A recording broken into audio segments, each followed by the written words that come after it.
You are listening to Round Rock ISD football presented by Covert Ford. Now let's head to the field with Dave Carter.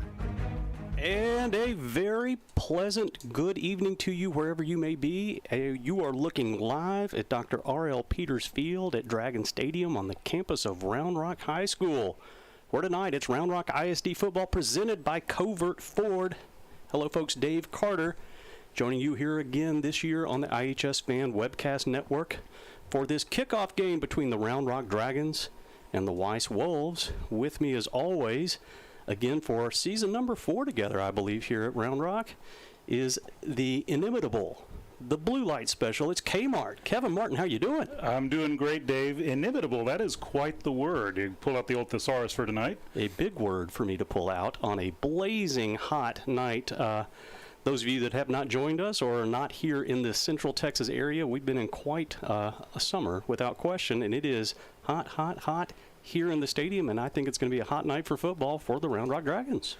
A hot night for football indeed. It's going to be a really exciting game tonight. Of course, the teams looking to get their feet wet and sort of see what each team has to put out on the field, but I'm feeling really excited about what the Dragons bring tonight, and it's going to be just a great time. Excited as well, Kmart, and it was a good contest to open up the season last year. We're excited also that in the booth, the engineer, the wonder kid that has brought everything to everyone over the last several years, and guess what, folks? We've got him on a hot mic. It's my boy, Evan Carter. Evan, how are you doing? I'm doing all right. How are y'all doing out there tonight? We're excited about a lot of big changes coming this season with iHSFAN, the most obvious being that we're on YouTube this year. So we're pretty excited about all the things that come along with that. We think it makes it easier for you guys to reach us and watch us. So make sure to subscribe to our channel so that you get notifications when we go live and can keep up with everything we're doing. Pass the word around, folks. Absolutely. We feel like this is the best thing going in the business in terms of broadcasting for high school football, and we feel like YouTube is going to make a big difference. You can watch it on your phone, you can watch it on your laptop, you can watch it on your television. If you got a Roku, pull that app up there. All different kinds of ways to do it this year compared to what we did in the past. Really excited about it. And one other thing that was really exciting for me, those of you that do not know, we have a brand new head football coach here at Round Rock High School for the first time in a dozen years. Cody Moore, he was on the staff previously as the defensive coordinator and is now the head football coach. Had an opportunity to visit with him earlier, and here we go with that coach interview. Joined here tonight by new Round Rock High School head football coach Cody Moore. Coach, tell us a little bit about yourself, how you arrived at this point in your career as the new head football coach at Round Rock High School. Give us some background on your coaching philosophy as we kick off this 2023 campaign. Well, a little bit about myself. I grew up in and around the area of San Antonio, and went off and played football a little bit at TCU, and that's where I met my wife. I spent some time in North Texas near Lake Texoma and worked my way down through DFW and down to Stephenville. That's where I got my first defensive coordinator job. And then I got hired here in 2019 as a defensive coordinator. Where I'm at now, is I give a lot of credit to Coach Cheatham. You know, Coach Cheatham put a lot of responsibility in my hands and involved me in a lot of things to help me prepare myself for this job and for this position. As far as my coaching philosophy and stuff, my philosophy has everything to do with the kids and everything that I do, and try to make decisions for the kids and just to make whatever situation they're in currently better. Just try to be a positive light in their life and make sure that when they go through our program, they come out successful. And when they leave high school, they graduate, number one, and number two, they kind of have some sort of future ahead of them. That's awesome. Returning to lead the team, you have consensus all-district performers and third-year starters Mason Cochran at quarterback on offense, cornerback Leonard Moore on defense. Dragons captured the 7-on-7 Texas State Championship this summer in College Station. Out of a pool of 64 talented programs, that's enough to get anyone excited about this fall. Tell us about how the summer workouts have gone and what we need to know about these returning veterans and some of the emerging stars that we may not know about just yet. So if we're going to talk about specifically, Mason Cochran and Leonard Moore, they are actually a part of our leadership council. And we actually have 5 other guys like Asher Chang and Justin Lee and Dylan Uribe and Luke Miller and Hayden Nath. They're all a part of our our leadership council, and from the get-go, we voted in those guys in late April, and I've put a lot on their plate. I've just trying to get those guys to think about other things rather than themselves, especially those guys that are getting a lot of attention right now. The summer was excellent, and I think a lot of it had to do with us instilling the leadership council before we left for the summer. A lot of those guys took on that leadership role, and I think it paid dividends for sure. With the success of the 7-on-7 state championships, and I think that the thing I'm most proud about with that is just them having to endure like the 2 days of this gauntlet, like brutally, like it was hot, and 8 games in 2 days, and it's just it takes a lot of toughness, and that's the thing I'm probably most proud about with our team is just them, digging deep and just trying to do something together to accomplish something together. So that was really cool, and it was really, really exciting to see them accomplish that. A couple guys that I'm really excited about this fall on the offensive side are guys like Javonte Arnold. I'm excited about our entire O-line. I think we have some young, fresh, new guys that are really good O-linemen. A lot of the guys that get the most credit are guys like Luke Miller and Kai Wooldridge, but I'm excited about guys like Raylan Mathis and Foster Wood and J.P. Driscoll. Those guys are going to be really, really good. I'm excited about that group. I'm excited about our skill positions. Mark Haramuru, he's a threat on the outside, 6'4" receiver. He's going to be he's going to have a wonderful year. And obviously, you got Mason. And then on defense, I'm excited about guys like, we've got new guys that are coming in at defensive tackles. We've had some steady guys since they were sophomores the last 3 years with Jet Jones and Anson Adore, but we have some guys coming in that are stepping into those shoes, and I think they're going to do a wonderful job. Guys like Ian Camp and Elliott Stickler, but Justin Lee, Asher Chang. I'm excited about Christian Williams.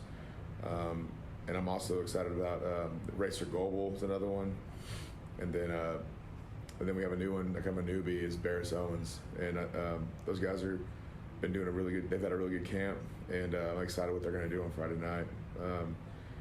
Guys on the perimeter, skilled guys on defense, guys like Cole Dodds and Caden Michelle playing our outside linebacker position, and E.J. Johnson playing corner, and Zavari Whitson coming back from last year as a starter. He was a sophomore last year. He's grown up a lot. I'm excited about seeing him perform on Friday. And then guys like Hank Oppel, who's like the steady guys, guys that we kind of hang our hat on here at Round Rock, guys that are constantly doing the right things, and just guys that are just, I wouldn't say they're role players, but they're guys that just keep our team together. They're like the glue of our team, and kind of the way that we operate here at Round Rock High School. All right, Coach, finally, opponent tonight is the Weiss Wolves from Pflugerville. A playoff team last year gave Dragons a terrific battle to kick off the season. They have a new head coach also in Vernon Hughes, who was promoted from offensive coordinator.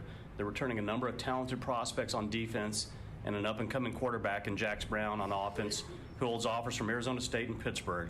What are the keys to the first game of the season for the Dragons to beat the Wolves in this year's contest? Well, I'll tell you what, man.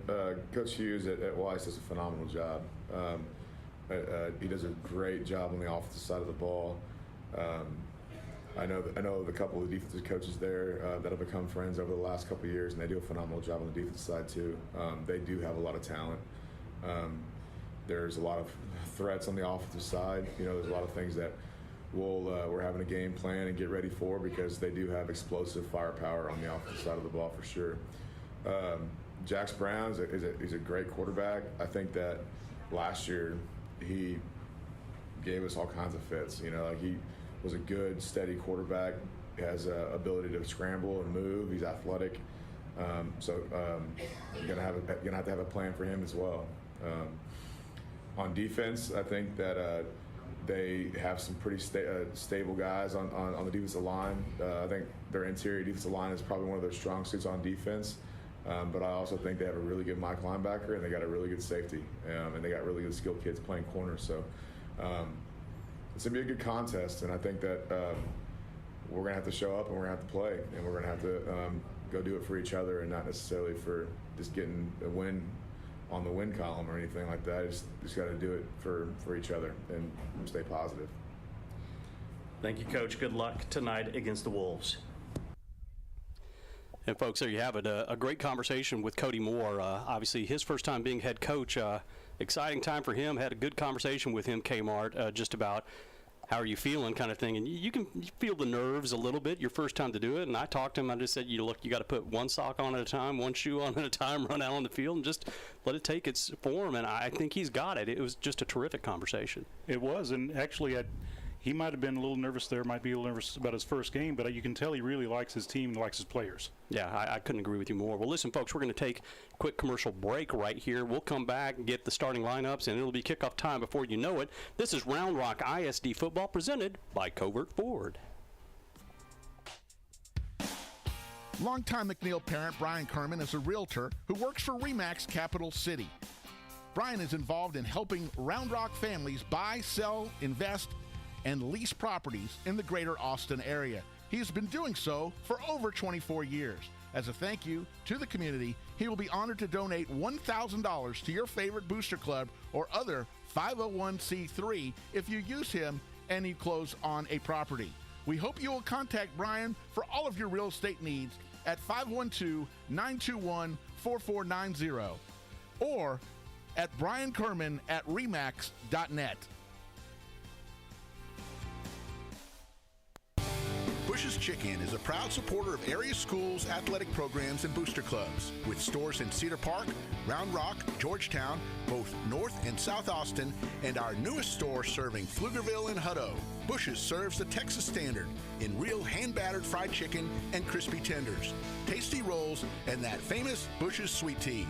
Bush's Chicken, proud supporter of area schools, athletic programs, and booster clubs. The Texas standard. Bush's Chicken. It's good, good, good. I've always wanted an EV, but until I saw the sleek Ford Mach-E, I didn't know just how exhilarating it could be to drive one. The Mach-E is the perfect balance between power and utility, and with features like adaptive cruise control, in-dash entertainment screen, and lane monitoring, my daily commute to training is effortless. If you're looking to make the move to the Mach-E, visit Covert Ford in Austin, where you'll become part of the family. CovertFord.com. If you're looking for a special medical spa to bring out the beauty that's in you, come visit us at Ginger Allure Med Spa. At Ginger Allure, we treat our staff and patients like family. We're here to embrace, enhance, and showcase your natural beauty with a full range of services such as injectables, laser treatments, permanent makeup, microblading, and more. We provide free consultations for all of our services to answer any of your questions. Visit us online at gingerallure.com or give us a call at 512-709-0161. Ginger Allure Med Spa, the classic approach to a new you. Are you looking for a little something extra to get your business noticed? At Ideal Signs, they specialize in custom signage and large format digital printing in a variety of media. Their in-house design department can work with you to create custom artwork to your specifications. They'll work with you to conceptualize, design, and produce any custom projects or idea that you might have. Call 512-930-7446 or visit signsforsports.com. Ideal Signs, family owned and operated since 1969. The Lodge Poker Club is a members-only card club offering a wide range of daily and tournament gameplay. In Round Rock, just off exit 251 on I-35, the Lodge now boasts the largest card room in Texas with 82 tables, comfortable chairs, and 40 75-inch TVs. The Lodge provides fully trained dealers and on-site security with state-of-the-art camera system to ensure the comfort and safety of our members. Open 24 hours a day. More information at thelodgepokerclub.com or call us at 512-614-4045. Visit Maze Street Boutique in Round Rock for all your shopping needs. Whether you're looking for a special gift or that perfect outfit that everyone will love, we have you covered. Come visit us in-store or shop us online at mazestreet.com. We appreciate your business and thank you for shopping local.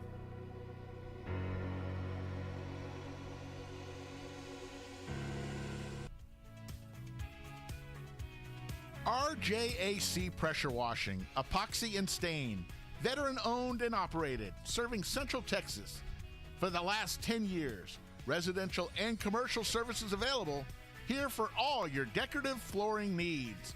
Call us at 512-593-8567. That's 512-593-8567.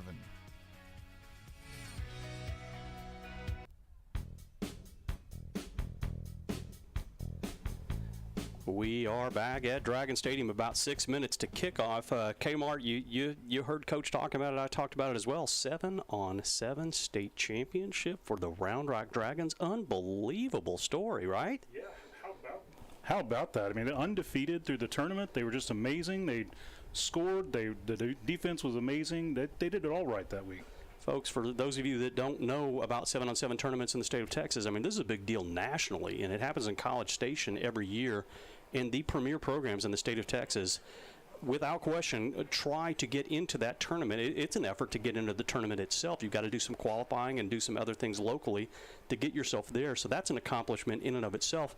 These are all the state championship programs in regular football programs. The difference being it's more of a kind of a touch game, if you will. It's not tackle, and you don't have offensive and defensive linemen. You just have 7 players against 7, all skill positions. It's all about speed and scheme and everything. And Round Rock was absolutely terrific. They did their job getting points on the board, but they were terrific defensively also against some really, really good programs. Absolutely, and the defense played great. Of course, a lot of kids were playing both ways. I read that Mason Cochran even had a game-sealing interception in one of those games. Crazy. Absolutely amazing for those kids, and it really bodes well for what they're going to do this year. Almost all those kids are here. A lot of them were here in the 7-on-7. They're back here in the fall, and that can only help your chemistry. Yeah, I agree with you, and he was kind of saying the same thing. It's just enough to launch you into the season and make you feel really confident about what you're doing and how you're doing it with the new coaching staff. I mean, it's just a really, really big positive. Dragon football team about to come out on the field through the giant dragon head that regurgitates the dragons onto the field. We always love seeing that.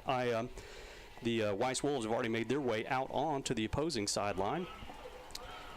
As the Dragons are coming out, we'll go ahead and give you that officiating crew for this evening. It is part of the Central Texas Association of Officials. The referee is Chad McKenzie. Umpire is Bernard Teal. Head linesman is Travis Langford. Line judge is Brian Burkhart. The back judge is Joseph Wise.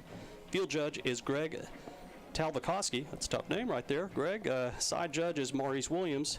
Up here in the box, running the clock, David Schuler. 25-second clock is Chris Wakefield. And on the chain gang, we have Kevin Collins and a host of others. So looks like we're pretty well getting ready for football, and we're going to pull up that roster here for your Round Rock Dragons. Kmart, tell us who we got starting on offense and defense.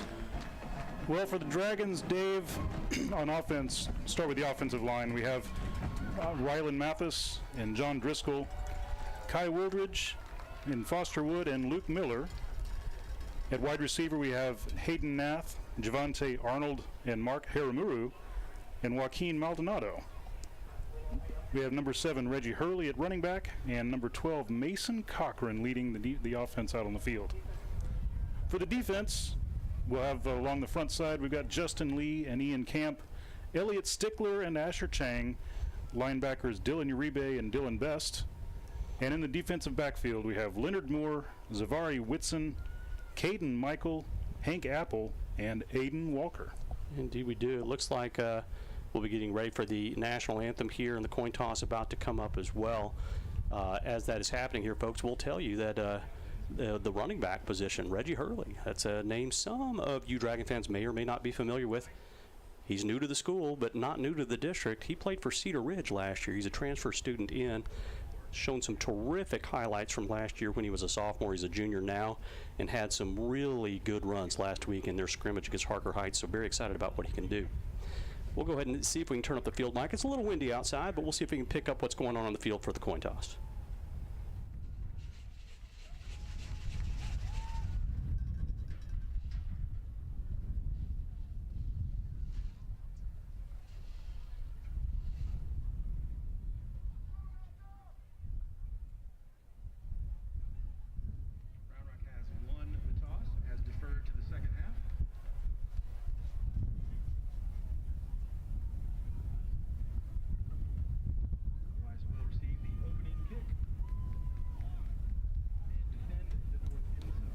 There you have it, folks. Weiss will be receiving here in the first half. A little bit of a breeze out of the south, but not much of one.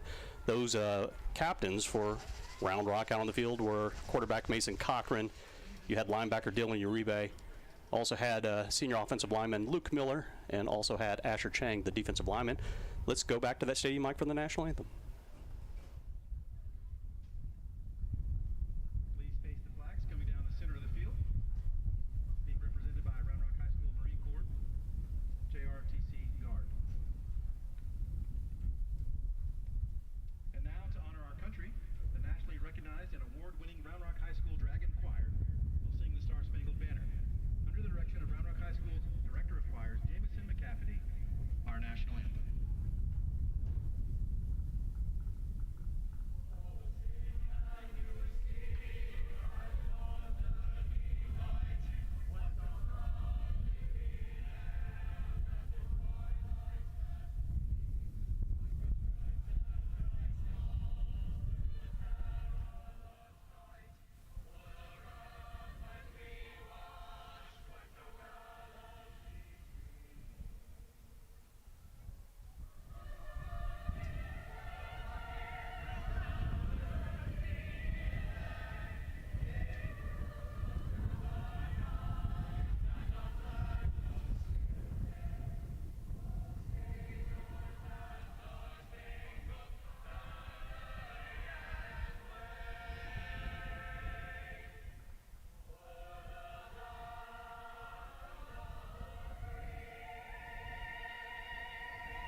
Outstanding job, as always, by the Dragon Choir. Always appreciate the work they put in to the experience here on Friday Night Lights at Round Rock High School.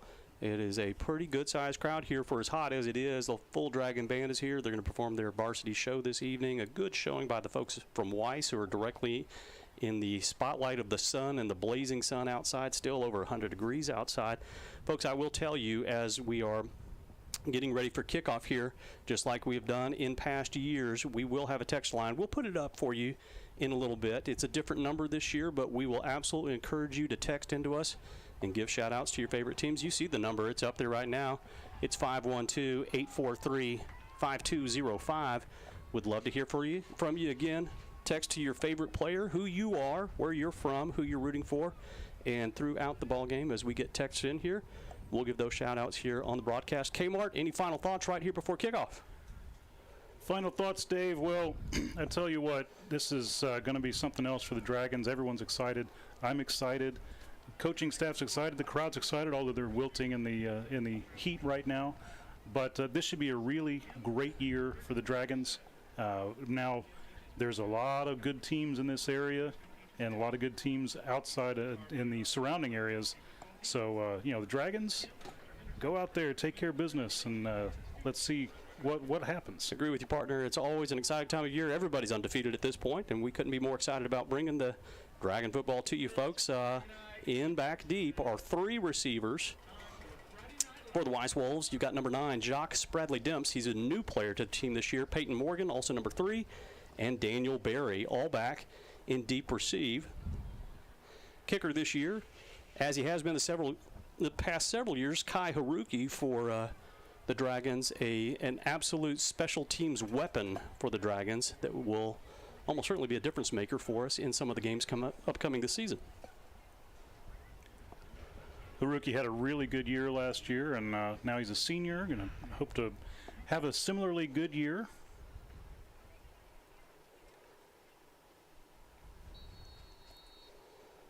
Well, it's football time in Texas, folks. The whistle has sounded. The play clock is rolling, and Haruki is back to kick it off. Sit back, relax, enjoy a nice evening here of hot Texas football in Round Rock, Texas, and the kick is away. Ball received deep in the end zone and brought out by number 3. Good pursuit down the sideline and stuck by number 16 for the Dragons. I believe that was Dylan Best, and the return by Peyton Morgan. It'll be first down at about the 23-yard line. I was a little surprised that the receiver chose to bring the ball out there, but everyone's excited and ready to go. But it's a nice stop there by Best there on the sideline. Dylan Best is a new name for us. We didn't have him last year. He's a junior. Well, Dylan already in the record book with 1 tackle on the season. Let's hope it's one of 100. So Jax Brown, dual receivers left side, and running back offset left. Ball's handoff coming up the right side. Good yardage on the play of about 4 yards. It should be second and about 6. Leonard Moore on the tackle. He got away from his receiver and ran up to make the stop on that run. Braden Woolley on the run.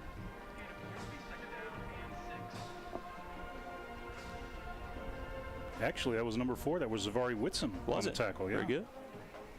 Same formation. Brown throws it out to the left side. And good pickup again by the Weiss Wolves. Right to the marker. Should be a first down. And it is.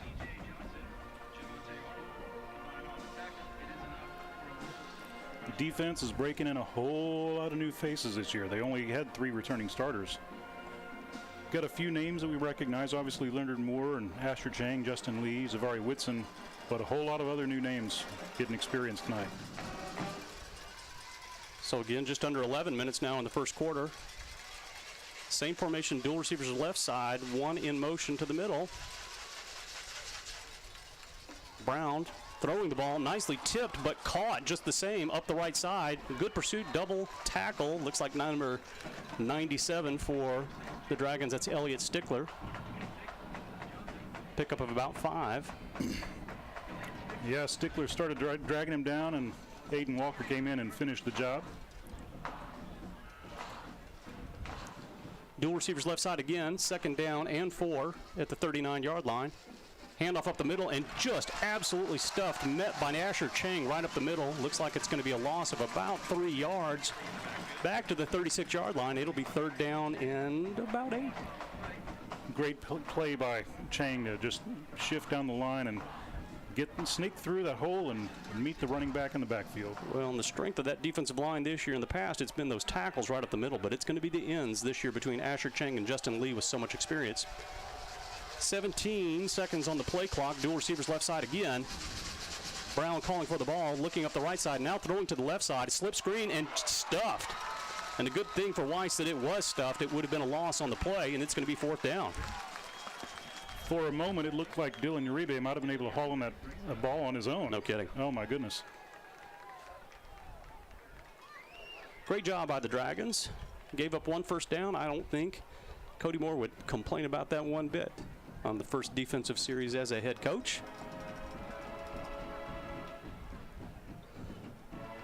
So back to deep receive, Hayden Nath, the backup quarterback and starting receiver. This is new, having Nath back there on receiving duty. He is a really dynamic runner. It'll be great to see what he can do in punt return.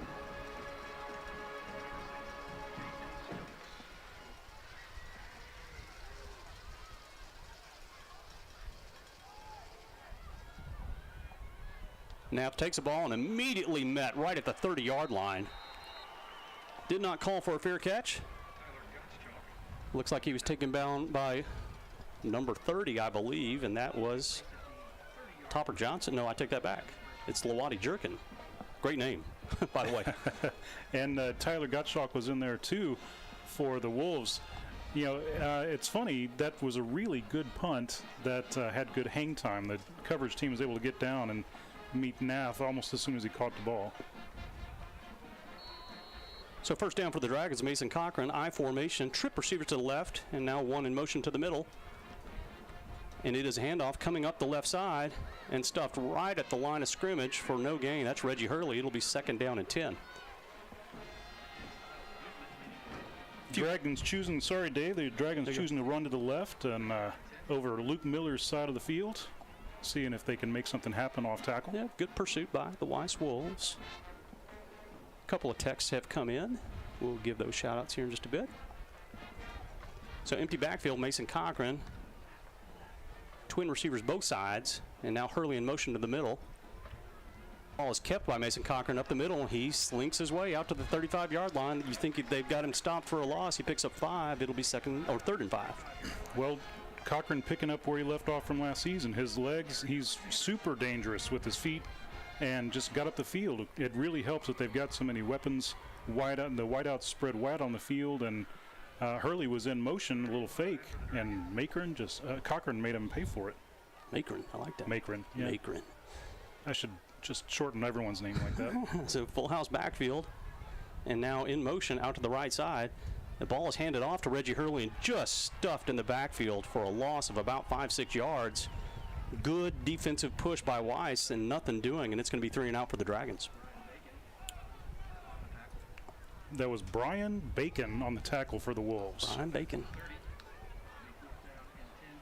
Got one shout out here for Justin Lee from a friend that didn't go to Round Rock. Thank you for that. Appreciate it. And we have a text that says, let's have a championship season. Go Mason Cochran. That's from Michelle and Brian in Lehigh, Utah. Thank you for that. Appreciate it. Punt is up and away, and a good high hanging punt at the 35-yard line. And good pursuit by the Dragons, and just blown up after a short gain. But I tell you what, that young man that received the ball doesn't like to go down, does he? He did not. He evaded 3 tackles at least, but Dragons finally were able to pull him down. And folks, you'll halfway forgive us. We got the Weiss Wolf roster right before the game started. Again, a brand new coach over there, so, you know, there's just some things happening. So we got the roster. We have the names, we have the numbers, we have the grades. We don't have the positions. So it's a little bit of a game for us, but we're going to navigate our way through it. So you'll humor us on that. Definitely want to congratulate Coach Hughes over for the Weiss Wolves. He was an offensive coordinator previously for the Wolves. Indeed. So second series here for the Weiss Wolves, 7:31 remaining here in the first quarter. Twin receivers on the right side in a full house backfield. Jax Brown hands the ball off in the backfield and pushing his way past the line of scrimmage to about the 40-yard line. A gain of 2. It will be 2nd and 8. Another really nice tackle by Dylan Best. The ends got upfield a little bit, got a little little high, and running back got up to the line untouched, but Dylan Best was there to just crush his dreams. It's Braden Woolley on the carry, number 2.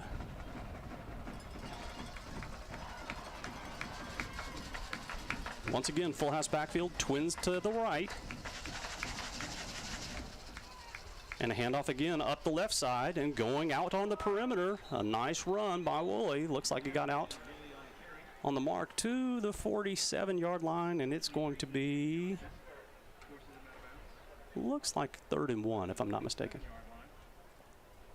Does look to be 3rd and 1, and the lead blocker was able to seal the end there. It's just the running back was able to pick up a nice chunk of yards. Eagle-eyed viewers probably noticed Justin Lee come around the backside of that play, almost got the quarterback. And a flag on the play thrown by multiple referees. I would think it's either motion. And it is false start. That's a big penalty on Weiss, trying to get the Bulldoze to get the cheap first down. Don't blame them for the scheme, but they got a little too excited and moved too quick. We'll take that penalty, so it arches it back 5 yards. It'll be 3rd down and 6. 6:42 remaining in the quarter. Have one more text in to Go Dragons. That says, go Luke Miller from Nana and Granddad in Millersville, Pennsylvania. We appreciate you guys being back with us this season. So twin receivers both sides now. Jax Brown looking up the left side. Quick pass in the short flat to number 26, going up the left sideline. Looks like that's going to be enough for the first down to Nicholas Johnson. And it will at the 49-yard line of the Dragons. First down, Weiss. Well-designed play for the Weiss Wolves. Quarterback just flipped it over the defense's head as they went running by to get to the quarterback. Kind of has a wheel motion to it, so they're going tempo. Handoff up the left side, same player coming up the left middle and getting out to the 40-yard line to the 35 and having trouble getting him down all the way to the 33-yard line for a first down. The Weiss Wolves, and they're going tempo. They're going to try and go quick here. I think we're seeing a little bit there of the new tackles there on the defensive line. The Wolves are having a little bit of success going up the middle. Nicholas Johnson, sophomore, so young man on this team, and a fairly young team, to be honest with you, for Weiss. Twin receivers both sides. Quick pass out on the left side by Jax Brown all the way inside the 20 to the 15-yard line, and it's another first down. They've got the Dragons on their heels. That was number 13 on the reception, Jalen Brazel. And E.J. Johnson on the tackle for the Dragons. Stacked twins both sides, handoff up the middle, and stuffed in the backfield. Nicely done. Dragons having none of that. Back to about the 16-yard line, a loss of looks like of about 2. It'll be 2nd and 12. Jacob Medina for the Dragons on the defensive line, wrapped him up. Give Weiss credit, man. The tempo thing was working there until it wasn't.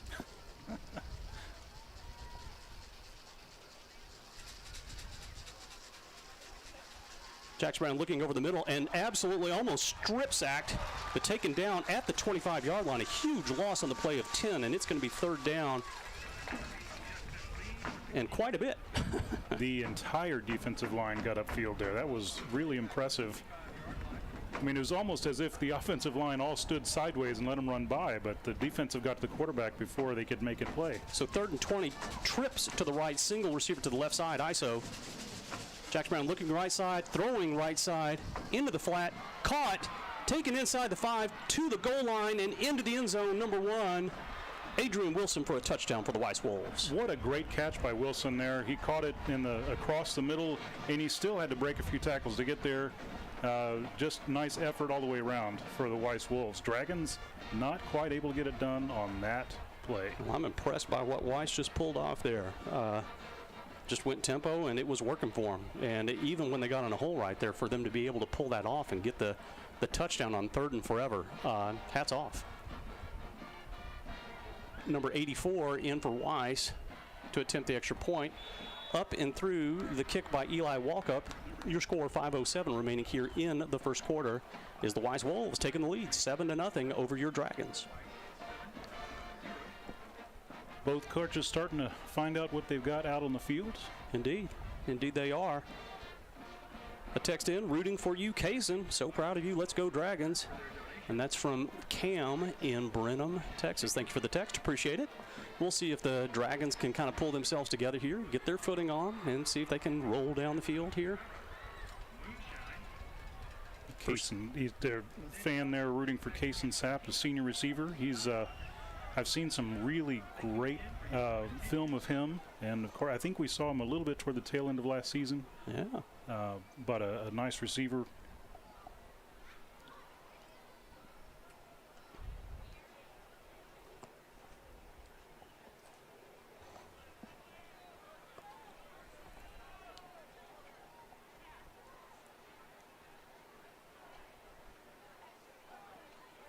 The way the teams lined up there, looks like Nath's going to be on the kick return team as well, the kickoff return team.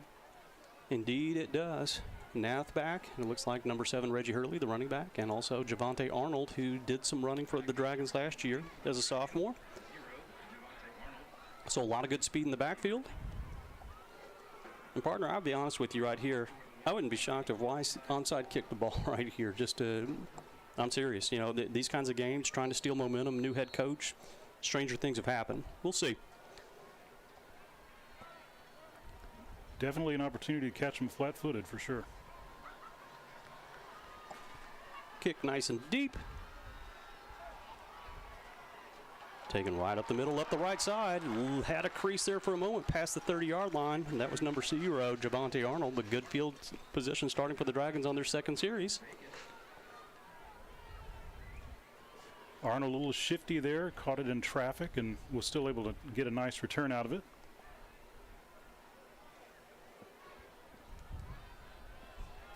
That little bit of daylight, I think he probably thought he could make it through there. Would not be surprised if it's a little bit of a dose of Mason Cochran running the ball here on this series. Twin receivers to the left. Now Hurley offset to the right side. Cochran rolling out to the right side, throwing the ball down the field. Well covered, just thrown a little bit short to Arnold. It is incomplete. It'll be 2nd and 10.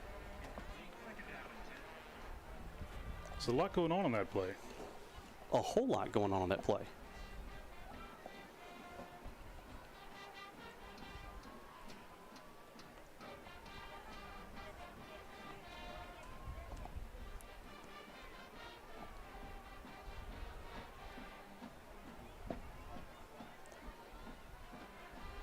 Same formation, and now Hurley offset to the left of Cochran. Cochran throws it out to the left side, and the ball is on the turf and recovered by number 18 for the Weiss Wolves. It's a turnover to Ja'Cory Gary Alexander. It'll be first down in Dragon territory for Weiss. Looks like the defender put his hat right on Hurley's hand, or Arnold's hand. Was why the ball popped out there. I agree, based on what we saw. Well, that's a tough break for Round Rock. They're going to have to regroup right here and definitely get the stop. 4:48 remaining here in the first quarter.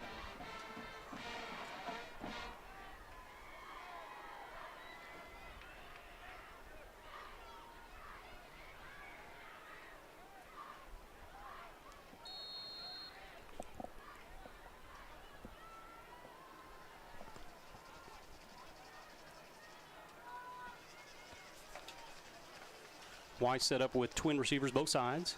Jack's looking up the right side, throwing the ball deep and open and into the end zone, I believe. Nope. Just short. Oh, incomplete. No, it's a reception. They're calling it. Oh, true, yeah, right at the 1 yard line. At the 1 yard line. I really thought he was in the end zone. Goodness gracious. This is a tough start for the Dragons, kind of similar to what happened with Reagan last year, where Reagan got up on Round Rock 14-0 really early. And then Round Rock stormed back to take that game.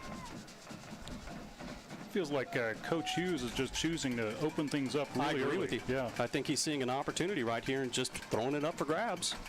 And why not? He's got some speedy receivers. Flag on the play. Thrown by the referee, Chad McKenzie. Nice arm on Mr. McKenzie. He hurled that flag right in the middle of the line.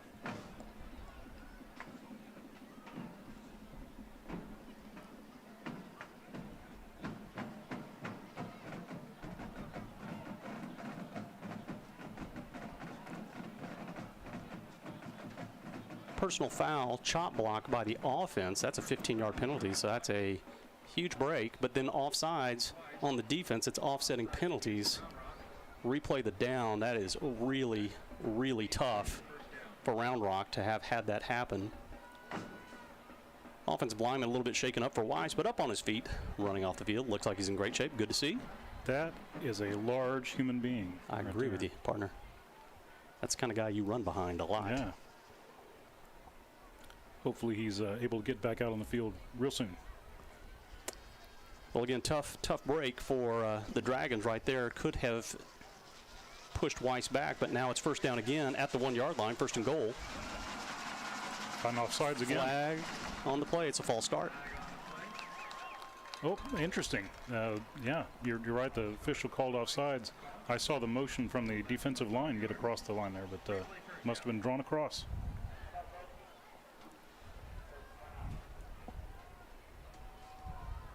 Text in, let's go, Luis Jaramillo, love you, nephew.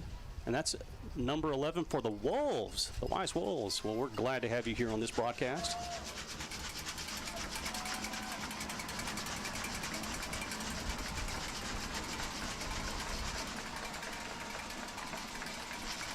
Play clock is not in motion yet. Now Chad McKenzie has now called it into motion.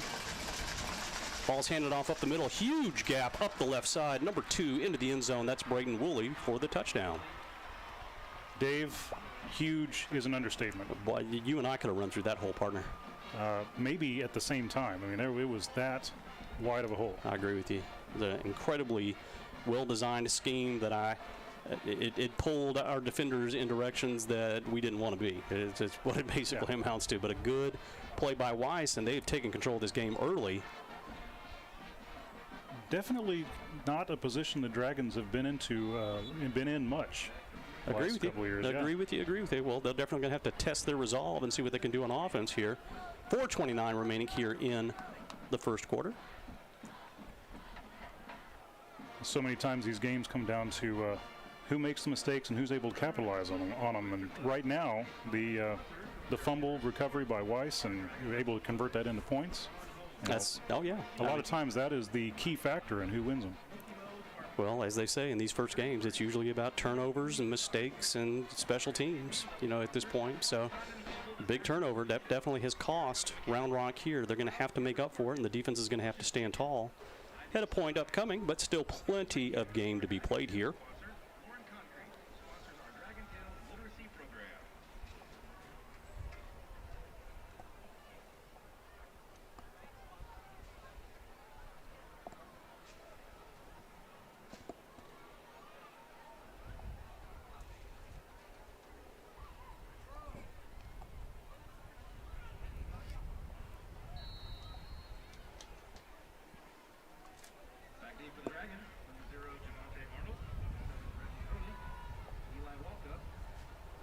Walk up with the kick. Looks like down at about the 18-yard line and taken to the perimeter by Reggie Hurley to the 25 and out of bounds at the 26. Good starting field position for the Dragons.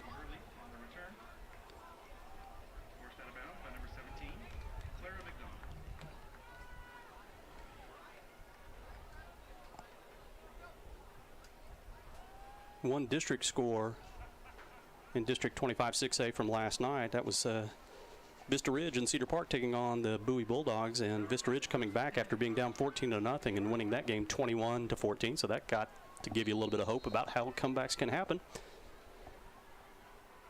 Single receiver set on the right side, now receiver in motion. Mason Cochran running the option out to the right side, and good pursuit. Looked like a face mask, but nothing called at the line, and Mason getting back to the line of scrimmage only, and it will be 2nd down and 10. Well, I consider that an actual victory for Cochran to get back to the line of scrimmage. Agree. Very good penetration by this Weiss defensive line. They're definitely controlling the line of scrimmage, and now they're pushing that back to the 25, so it's a loss of 1. It'll be 2nd and 11.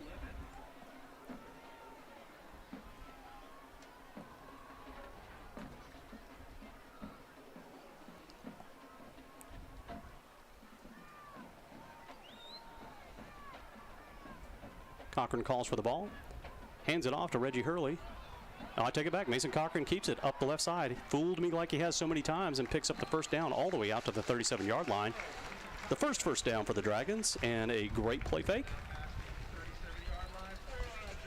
by the all-district performer from last year, and they're going tempo with the Dragons. Dual receivers right side. Hurley in the eye. Kept by Cochran, thrown downfield, number 2. That's Hayden Nath rolling all the way out to the 33-yard line. Well-designed play by the Dragons, getting a little confidence going, and they're going tempo again. A little confidence for the Dragons. They're also giving the Wolves a defense a little bit something more to think about. Dual receivers left side, I formation. Ball is handed off, and it's Hurley coming up the left side. Good speed to the perimeter, to the 30, to the 25, all the way to the 24, and a flag thrown from midfield out to about the 23. We'll see what that is. Dropped to now at the 25-yard line.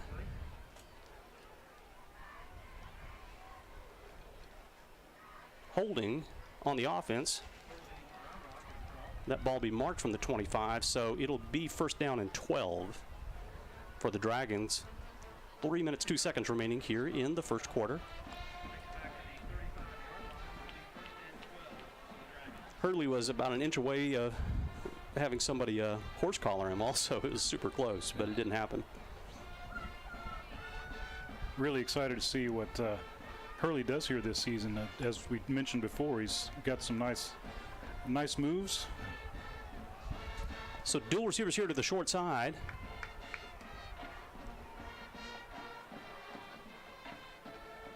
Oh, Cochran is hit in the backfield and picks up the ball. Just some confusion on the handoff that was supposed to happen there. That was supposed to go to Moose Garlington. It's going to be a loss of about 5 yards, even more than that. Looks like back to the 41, 42-yard line. That's going to be 2nd down and 19. Not the direction the Dragons need to be heading. Yeah, tough break to lose those yards, but disaster averted with Cochran able to fall on the ball. Yeah, those turnover, I mean, those turf monsters and everything else, man, you got to get that under control, no question about it. We got a text and it says, hey, go Kevin and Dave. That's from Mom in California. Wow. Hi, Carol. Hey, how you doing, Mom? All the way from California. Dual receivers, both sides. Garlington in motion to the right side now. Quick pass to Hayden Nath and just swallowed up and seen. A little slow developing, but getting to the 40-yard line. That's going to be a gain of 2, and it's going to be 3rd down and 17. I appreciate what the Dragons were trying to do there, getting the ball to Nath in that situation, but kind of need to pick up a bigger chunk of yards, do something a little bit farther downfield when you got 2nd and 19. Indeed, indeed.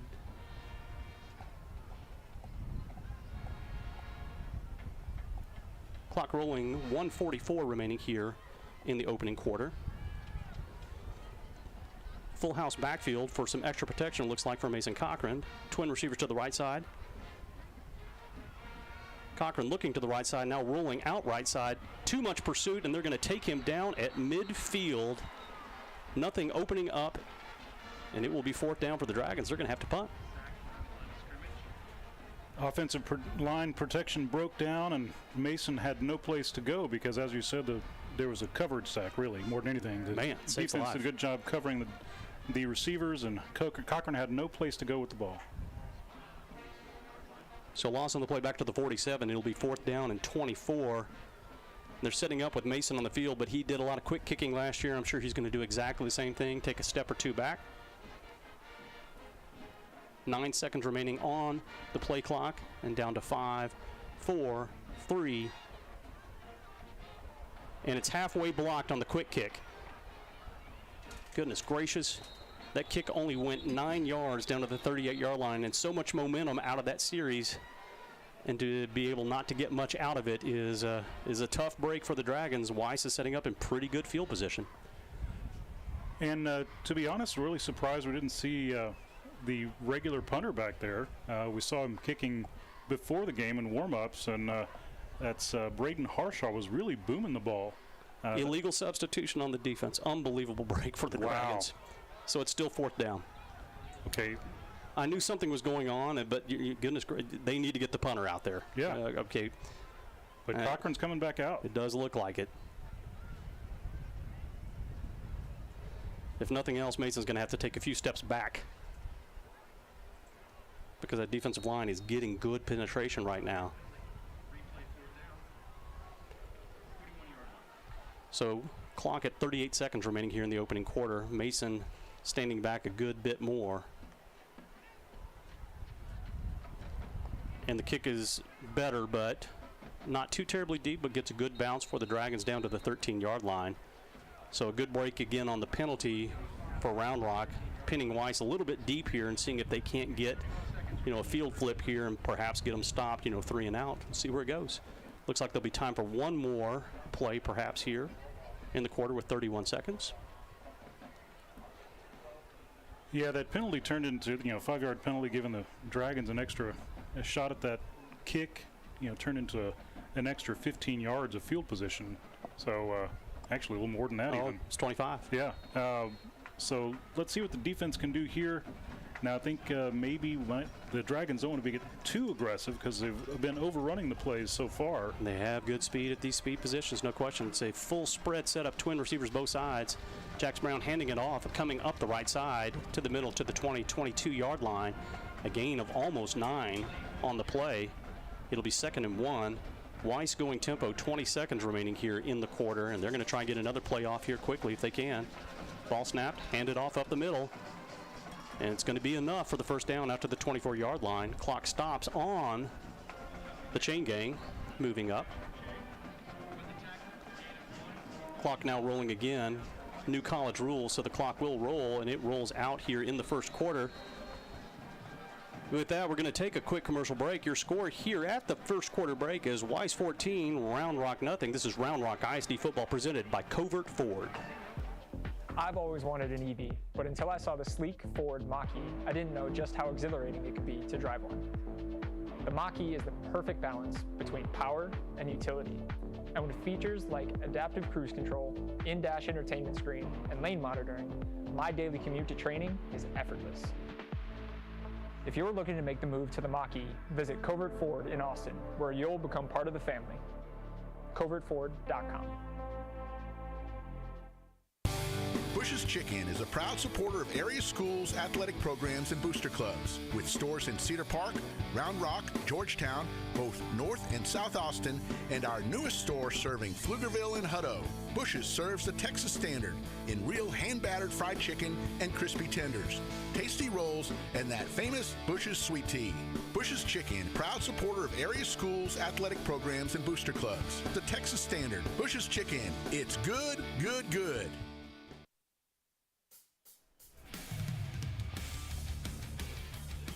Back at Dragon Stadium, getting ready to start the second quarter here.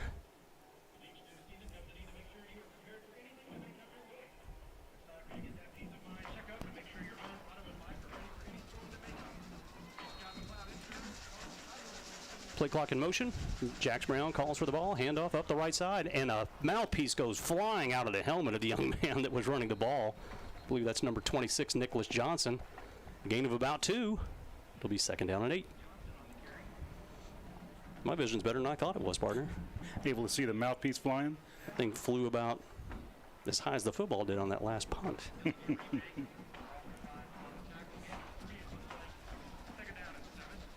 So a gain of 3 on the play, second down and 7 from the 27.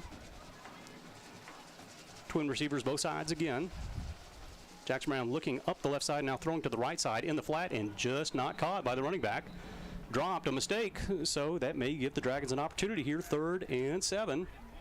Clock stops with 11:19 remaining.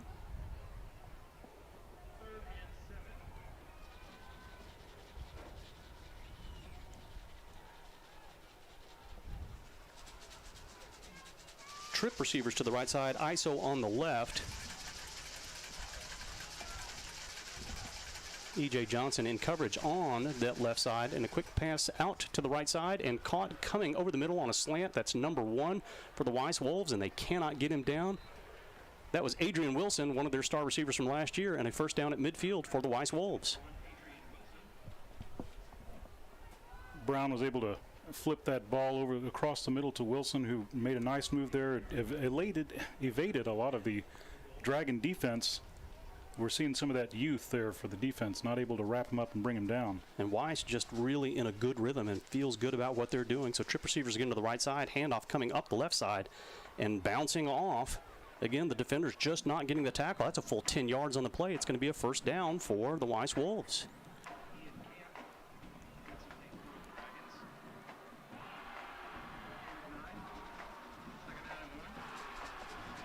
Oh, they're actually marking it short, 2nd and 1. I thought that it was at the line to gain. So same formation again, trip receivers to the right side on the strong side. Brown looking up the left side, quick pass, and it was absolutely tipped out of his hands. Incomplete. And it'll be 3rd and 1. Dylan Best was there to almost pick off the ball as it was flying through the air.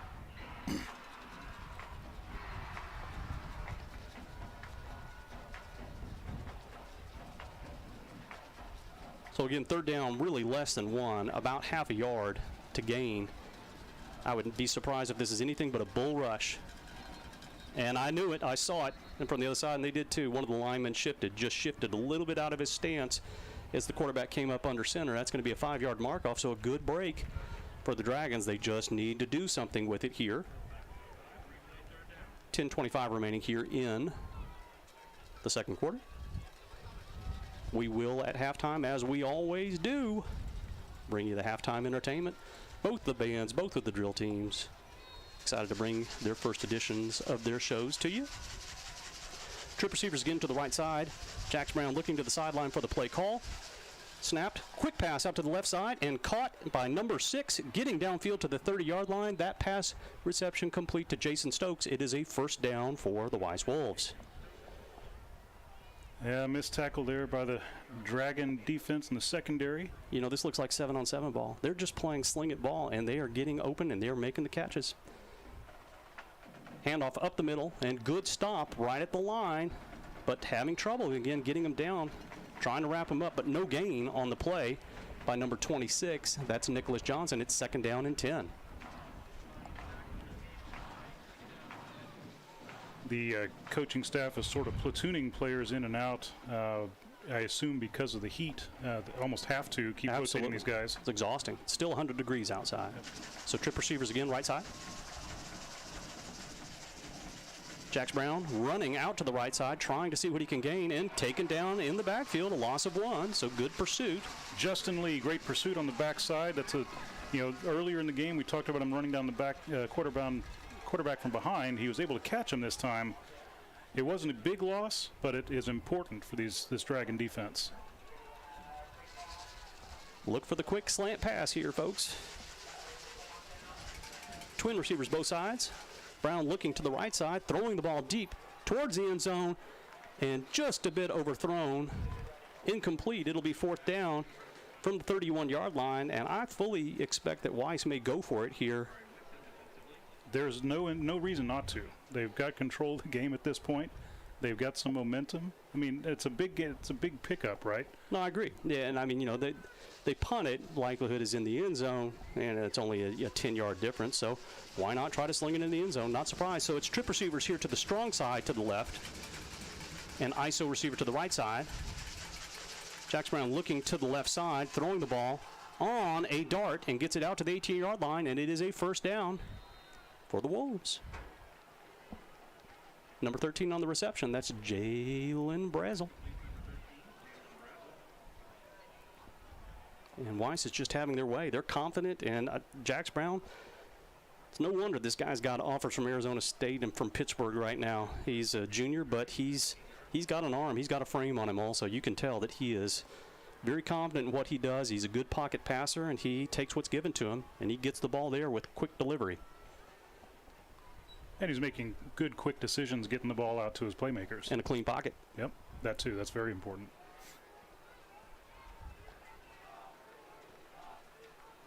Eight minutes, 20 seconds remaining here in the quarter, clock rolling. Brown looking left, throwing into the end zone, and caught one-handed. Number 9. My goodness gracious, that's Jock Spradley-Demps for the touchdown. That was just an amazing one-handed stab by Spradley-Demps to grab that ball out of the air. Well, I believe this crowd here is in absolute shock. I am. I cannot believe that this has gone the way that it has over the last 15 minutes of this game.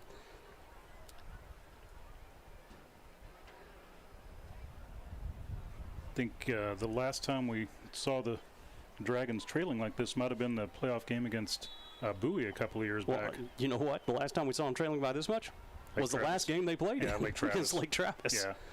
So, yeah, without question, it's definitely a tough roll. Yeah, pulling up the instant replay on this thing.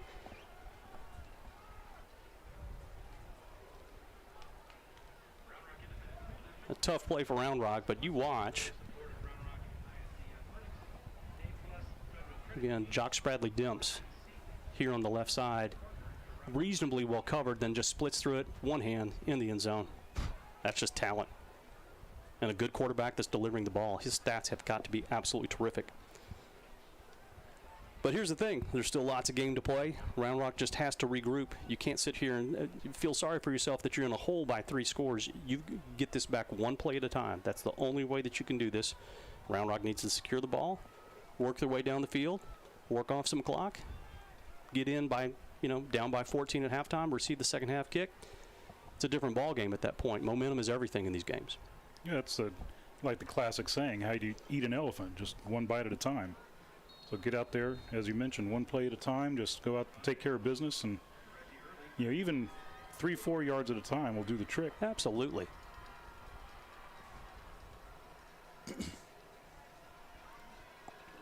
Kick is away and deep right down the middle into the end zone. It'll drop for a touchback. Round Rock takes over at the 25-yard line, 1st and 10.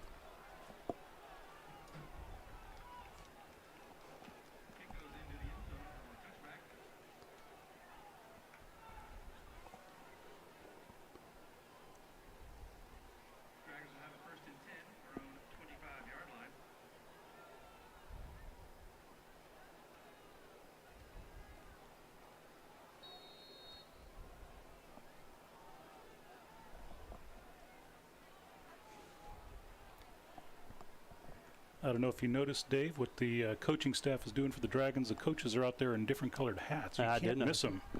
It's hard to miss, no question. Twin receivers right side.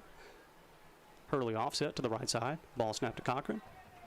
Ball's kept by Cochran coming up the right side. And here he goes, folks. He's out to the 40. He's out to the 50. 40, 35 to the 32-yard line. No flags on the field. Biggest play for the Dragons and absolutely what they needed. A dose of Mason Cochran. It's first down for the Dragons. There's a pretty good chance they just tripled their offense on that play. Oh, it may have been more than that. Twin receivers to the left side. I formation. Ball is handed off up the right side, and that's Hurley coming up the right side. Looks like he's out at about the 21-yard line. Pretty close to the line to gain for the first down. Dragons picking up the tempo just a little bit. 9-yard gain. It is second down and 1. Clock stopped at 7:52 now on the out-of-bounds play. Twin receivers again to the left side. Cochran looking, pressured, and goes down on a huge sack. Loss of 10 yards on the play. Goodness gracious, he had to have seen that guy coming up the slot and just missed him. It's all the way back now, 3rd and 10. A tough play for the Dragons after they had so much momentum on those last 2 plays. I think he even had a receiver open down the left sideline, but just couldn't get him. He was preoccupied by something else, didn't see him. Well, it has to be 4-down territory at this point. Trip receivers to the left side. ISO of Hayden Nath on the right side. And now Garlington offset to the right. A lot of movement there, not sure exactly what that was about. And Cochran taken down and no flag thrown on that. Coach Moore is having words. Crowd is pretty upset that Cochran was taken to the ground. Yep.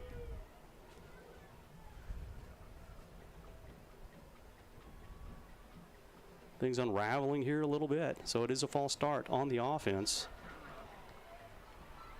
5 yards marched off back to the 36-yard line now. And you can hear the folks on the crowd mic expressing their displeasure. Hopefully they keep it clean. We can only hope here.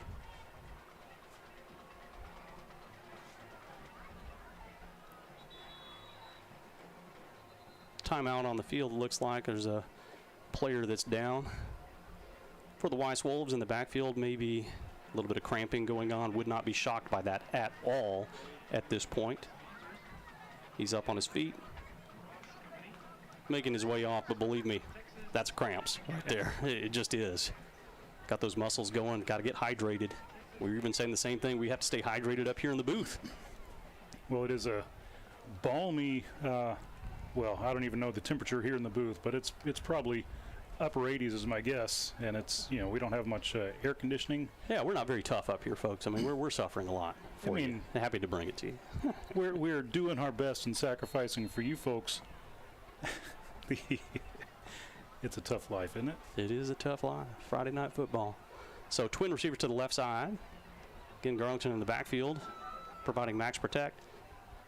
Ball is handed off, coming up the right side, and good momentum getting out to about the 28, 29-yard line, and then just a gang tackle coming down. The last person to lay a little bit of lumber on that was Brian Bacon. Gets down to the 28-yard line, and now it's a question of what do you do. Kai Haruki is a terrific kicker, but I don't think they want to go for 3. They're going to try for 7. Last year, Haruki's long was 42 yards. And by the way, that was Moose Garlington on the carry. So you gotta love Moose Garlington. Perfect name for football. Twin receivers to the right side. A timeout coming from the Round Rock side of things. I'll tell you what, folks, we'll take a very quick commercial break with them. This again is Round Rock ISD football presented by Covert Ford. If you're looking for a special medical spa to bring out the beauty that's in you, come visit us at Ginger Allure Med Spa. At Ginger Allure, we treat our staff and patients like family. We're here to embrace, enhance, and showcase your natural beauty with a full range of services such as injectables, laser treatments, permanent makeup, microblading, and more. We provide free consultations for all of our services to answer any of your questions. Visit us online at gingerallure.com or give us a call at 512-709-0161. Ginger Allure Med Spa, the classic approach to a new you.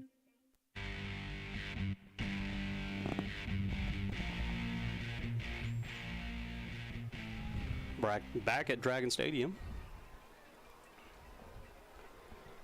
New little feature on the scoreboard. They actually run the timeouts on the scoreboard now. So about 5 more seconds left on the timeout. Chad McKenzie, the referee, will then whistle everything ready for play. 6 minutes, 30 seconds here remaining in the first half, and 4th down and 8 from the 29-yard line, so have to get down to the 21.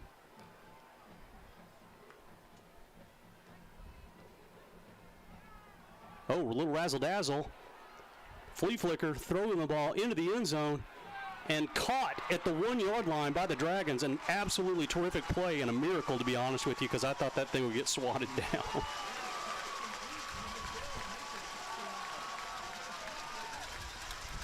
I tell you, I didn't catch the number of the young man that caught that ball. It changed hands too many times in our backfield, and I was just caught up in the play. But a little razzle-dazzle's right. Twin receivers to the right side. Mason Cochran keeping the ball, getting back to the line of scrimmage. Well, I thought it was Mason Cochran. Apparently I am wrong, according to Alan France, the public address announcer. But in any event, it was offsides on the defense, so they're going to mark it halfway to the goal line. So basically a flip of the ball inside the 1-yard line now. 6 minutes, 1 second remaining here in the first half.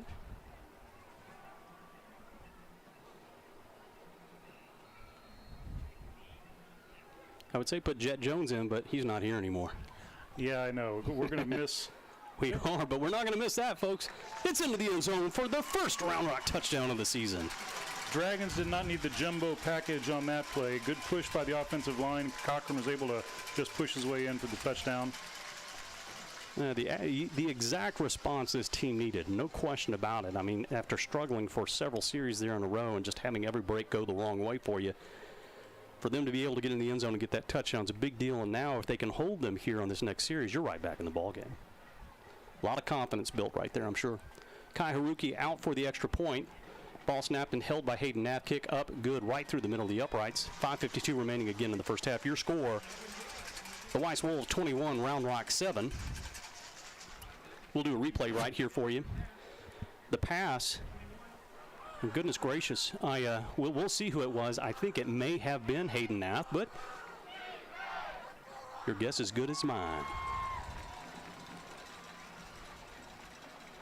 And very fortunate, pressure coming.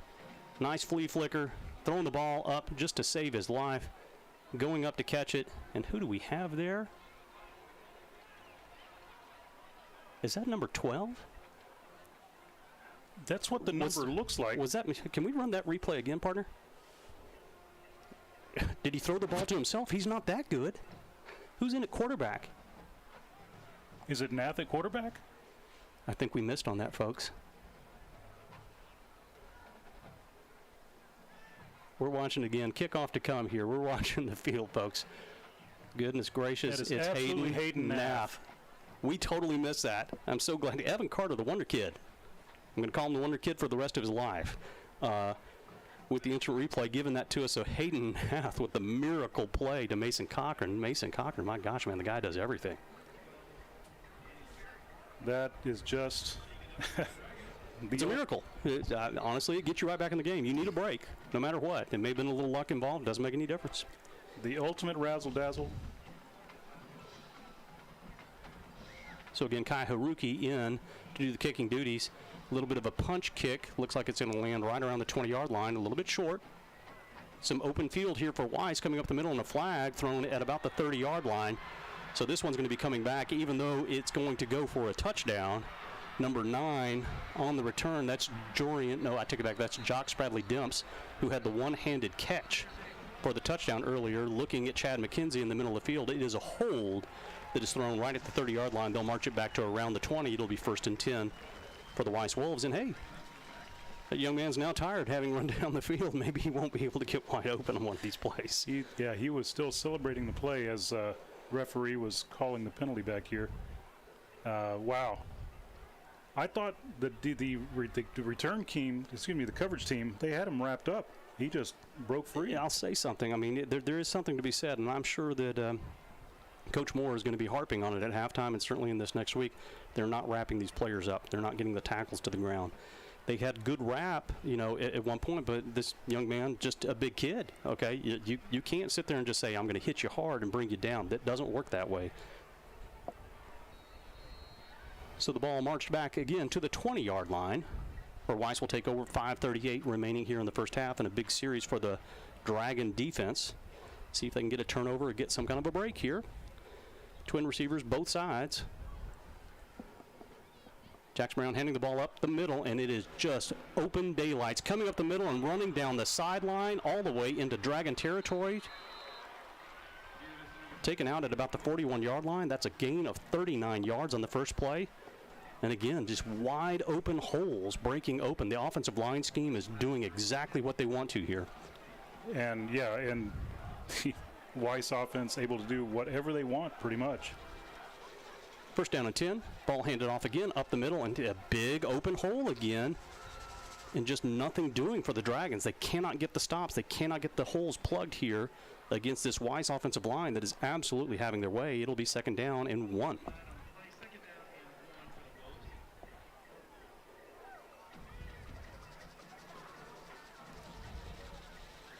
Twin receivers both sides. Once again, handing the ball exactly to the same spot and breaking through tackles, getting up the middle to the 20-yard line to the 19 in the red zone. It will be first down for the Weiss Wolves. That time the defensive tackles were able to plug the holes, but the runner was able to kick out to the left side of the line and run around the end for a big gain. Yeah, I'll tell you something. Weiss is doing something that Round Rock likes to do to opponents. They're running a play until you can't stop it. Mm-hmm. That is 3 times in a row they've run essentially the exact same play. Clock rolling at 4:43 remaining here in the half. And we hope you all will still stick with us at halftime. Watch those halftime performances that we'll bring to you and some scores around the area. Twin receivers both sides. Jax Brown throwing quickly out to the left side and wide open again. He has very, very few incompletions, and what he does have look like they were drops. Yeah. I mean, he's got a spectacular first half going on for the Weiss Wolves. He's just putting the ball on target, and the receivers are able to... Simple plays. Yeah. Quick hitting. Make the catches. Second and 4. 13-yard line. Clock stopped at 4:27.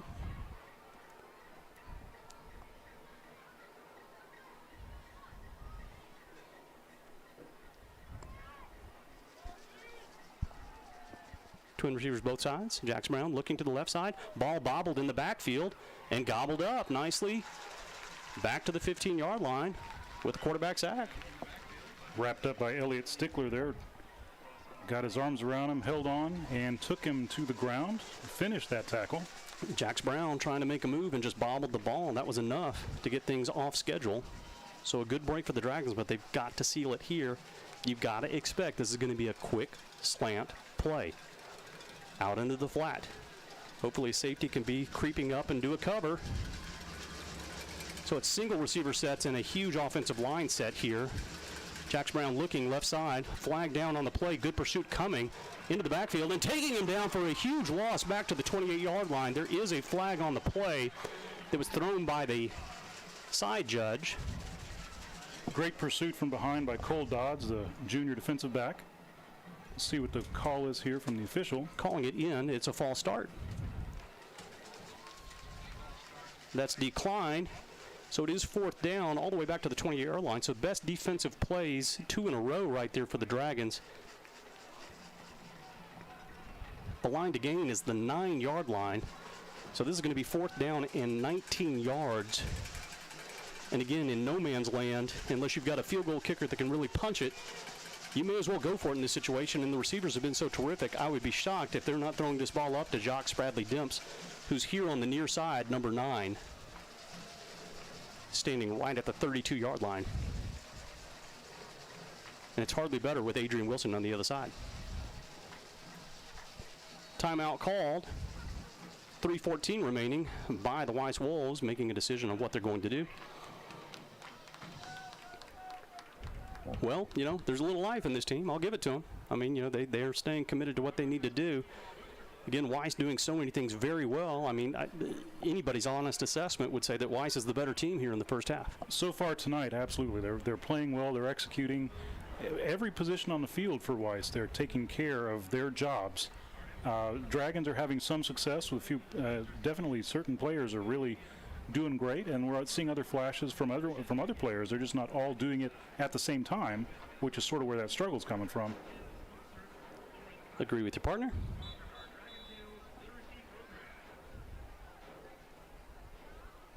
And I have to admit, I'm very impressed with the new feature on the scoreboard here that counts down the exact timeout. A few scores from around the area here this evening. Westwood over at the Palace taking on Eastview, down 14-7.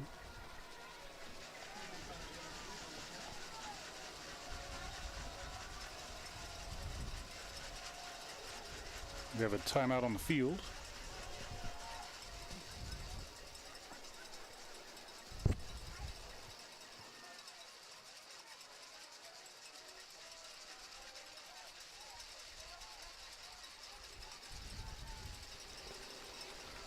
Vandegrift out in Dripping Springs, up 7-0 on Dripping in the second quarter.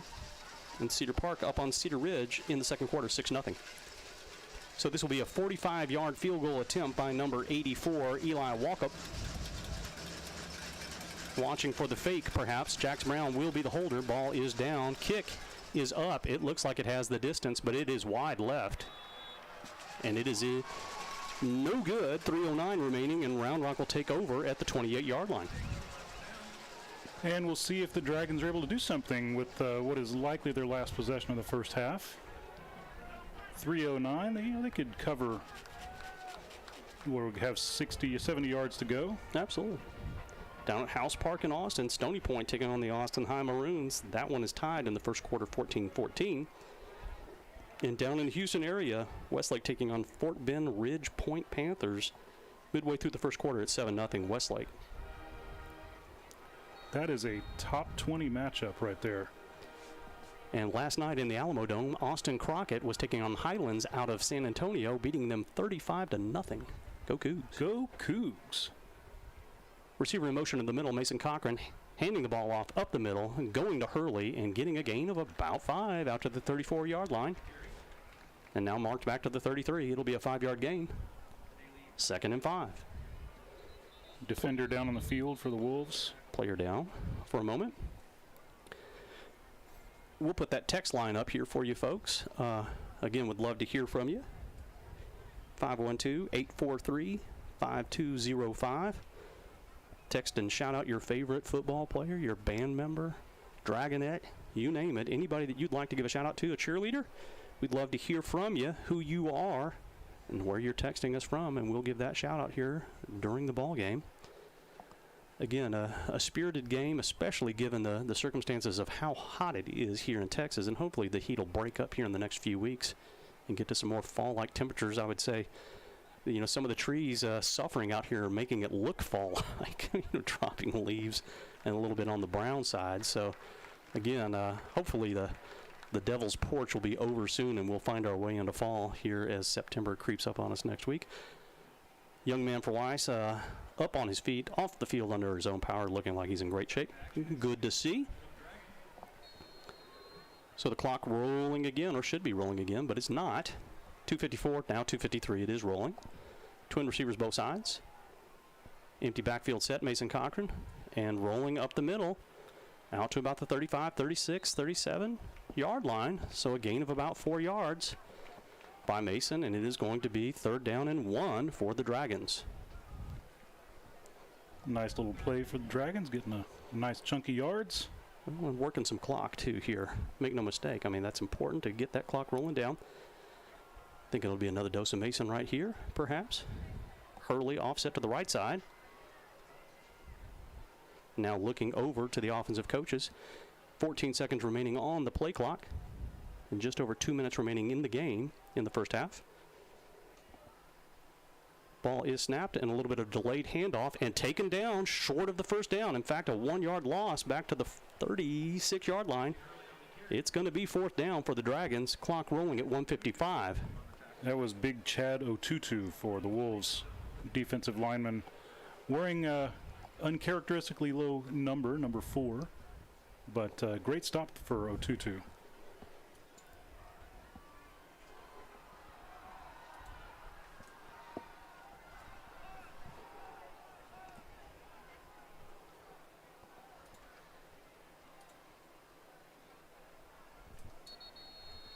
And a timeout on the field. 1:25 remaining. Timeout taken by Round Rock. Have a shout out to Isaiah Young. It's number 9 for the Dragons.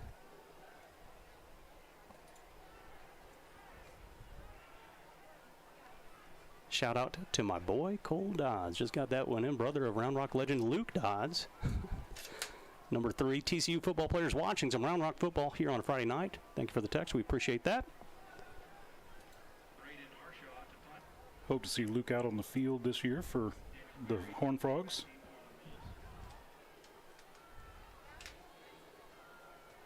So Round Rock punt team out on the field. One more shout out to Xavier Schmito, JV Maroon, go Rock. Hopefully I got that name somewhat right.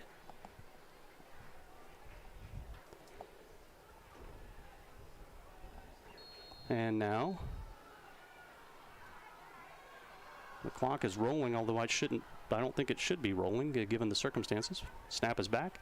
Kick is up, a good one. High and deep down to the 30-yard line, and had to call a fair catch and lean down and get it. Taking it about the 32-yard line, where Weiss will take over. 1 minute 11 seconds remaining here in the half. Just a moment of uncertainty there as the receiver tried to haul in that ball, and maybe a little gust of wind carried it away from him, Indeed. but did get it with and prevented it hitting the ground. Well, unless I'm missing something, man. I mean, Mr. McKenzie rolled the clock there after a timeout. I don't think that should have happened that way. So it rolled about 15 seconds more off the clock than I was expecting to have happen. Is So that perhaps part of the rule change? could be. Again, we'll have to get familiar with it. So twin receivers both sides. Jax Brown looking to the right side, flag on the play. Ball caught and out of bounds at about the 44-yard line. We'll see what that's all about. Adrian Wilson again on the catch. He's just about everywhere for the Wolves. And it's a false start on the offense. Penalties piling up on Weiss, making some mistakes here, keeping Round Rock in it to some extent. It has certainly negated some of their big plays, to be sure. And thank you for the pronunciation. It's a shout out to Xavier Smito on JV Maroon. Go Rock. Thank you again for that. So 1:02 here remaining. 1st and 15 now. Jax Brown looking up the right side and now getting swarmed over the middle and taken down in the backfield, down around about the 22-yard line. A good sack and a coverage sack by the Dragons. Clock rolling at 50 seconds. Absolutely. The defense was able to take care of business and cover up all his receivers. Brown had nowhere to go with it, and he was just running for his life until the defense got him down. The play clock is no longer in operation on the field, so we don't know how much time there is on each play. It's being kept on the field, obviously, by one of the field judges. Presumption is that that clock can roll down to about 10 seconds before they have to take a snap, and the clock is at 20 seconds now. Twin receivers both sides again. Jax Brown calling for the ball, and the ball is handed off up the right side. Taken and stuffed after a gain of about 10 yards. But that will be the last play of this first half. And it's halftime here at Dragon Stadium. And a little bit of a surprising score, but Round Rock working their way back into it. Your score is the Weiss Wolves 21, Round Rock 7. We're going to take a quick commercial break and then come back with all the halftime festivities. This is Round Rock ISD football presented by Covert Ford. I've always wanted an EV, but until I saw the sleek Ford Mach-E, I didn't know just how exhilarating it could be to drive one. The Mach-E is the perfect balance between power and utility. And with features like adaptive cruise control, in-dash entertainment screen, and lane monitoring, my daily commute to training is effortless. If you're looking to make the move to the Mach-E, visit Covert Ford in Austin, where you'll become part of the family. CovertFord.com.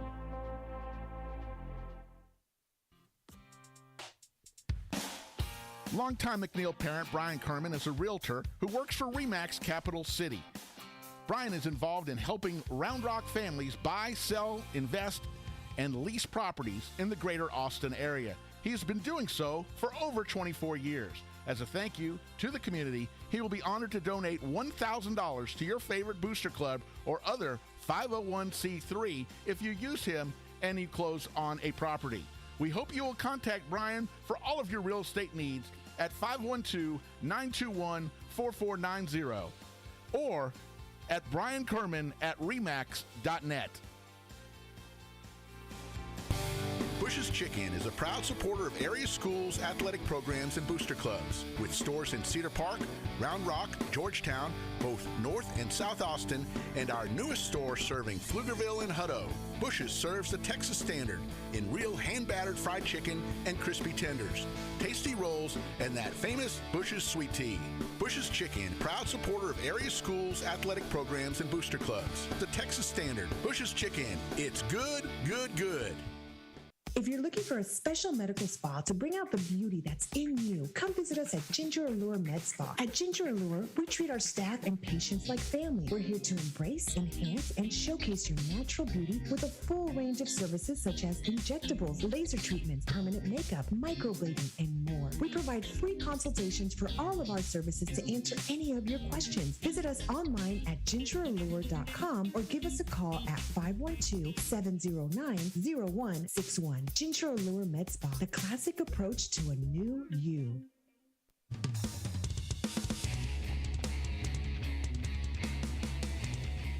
Back at Dragon Stadium here for the halftime festivities. We'll give a couple more shout outs here. Shout out to Eli Ellis. That's a young man on the JV Maroon. Thank you for that text. And then one more. Shout out to Leonard Moore. I'm his aunt, Jenna Tolles, rooting for my baby back in South Dallas. We always appreciate hearing from you as well. And one more shout out, that's a shout out to Braden Harshaw, the punter, doing a great job. So out on the field, we're going to take it to the field, Mike, and give you a little entertainment here from the Weiss Wolf Band and their jilting.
Will be presenting the first two movements of their 2023 marching production entitled Sherlock's Enigma. Drum majors for the Weiss High School Band are Taylor C., Paige Meadows, and Alisa Gutierrez. The woodwind members of the week are Corey Richards and Nadalen Vasquez. The brass members of the week are Brooke Quinn and Kaylee Sambarano. The percussion members of the week are Adriana Gonzalez and Austin Thrive. The color guard members of the week are Casey Pruden and Haley Fernandez. The section of the week is The Fruits.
2023 Weiss High School Band and Color Guard. And a nice performance there by the Weiss Band. Congratulations to those young folks out there on the field. Good performance by the band and the drill team.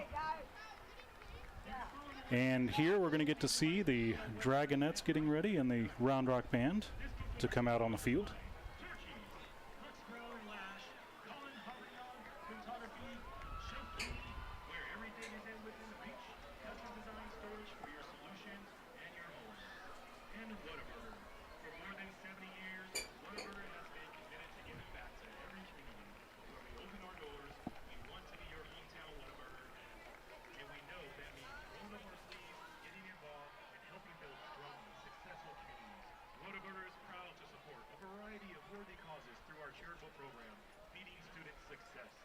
The Weiss High School Band and Scarlet's dance team would like to thank the Weiss community and PFIS administration for all their support and making this. Takes a little bit of time for the Dragon Band to get in position, especially since Weiss only played a couple of parts of their halftime show, so they were finished before the Dragon Band was probably ready.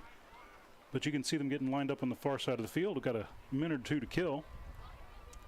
But while we're waiting on those folks, we will go ahead and tell you that the Dragonettes this year are led on the field by their president, Olivia Leedy, their vice president, Brooke Perry, their social officer, Hope Gray, and social officer, Sharon Yoon. They're under the field direction of the dance officers, Major Kate Firth, Major Elaine McDonald, Lieutenant Colonel Sophie Musel, and Colonel Lauren Bradley. We definitely want to send out congratulations to the Dragonette of the Week, Isabella Powell, the Spirit Girl of the Week, Ava Herbranson, and the Officer's Choice of the Week is Kiana Harting. Tonight they're going to be performing a streamer jazz routine to Bang Bang after they march on the field.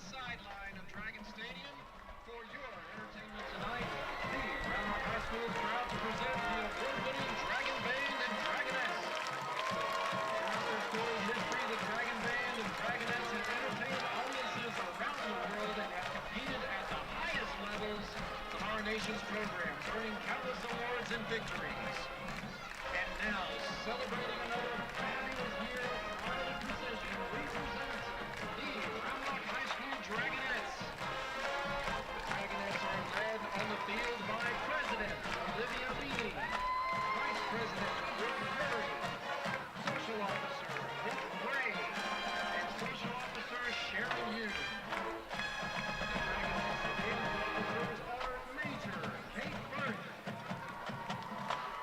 Elaine McDonald, Lieutenant Colonel Sophie Musel, and Colonel Lauren Bradley. Congratulations to the Dragonette of the Week, Isabella Powell. Congratulations to the Spirit Girl of the Week, Ava Herbranson. And congratulations to the Officer's Choice of the Week, Kiana Harting. Tonight, the Dragonettes will be performing a streamer jazz routine to Bang Bang.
Great performance by the Dragonettes there.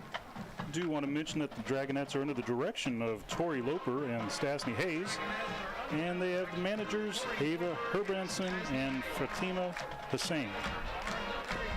Thanks to the Dragonettes. Great performance, and here comes the Dragon Band in just a moment. Thank you to all of our sponsors this year. We appreciate your continued support of our organization and investment in our community. Thank you to our platinum sponsors, Star Texas Engineering, Aircool Mechanical, Compass Real Estate, Beth Fitzmaurice Realtor, Correct Color, Hurricane Grill and Wings, and May Street Boutique. It's halftime, and that means showtime. They have represented Round Rock in Central Texas in competitions and parades across the nation. Annually recognized as one of the premier bands in the country, Dragon Band parents and fans, please welcome your band to the field. On the count of three, you know what to do. 1, 2, 3.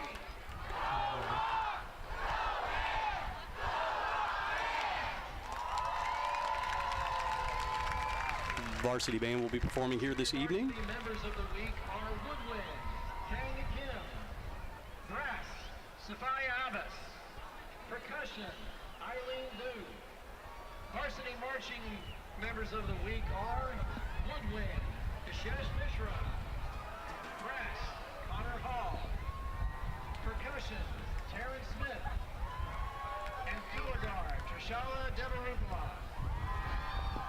Tonight, the Dragon Band Varsity will be presenting the first part of their 2023 show entitled Luminous, with music by James Horner.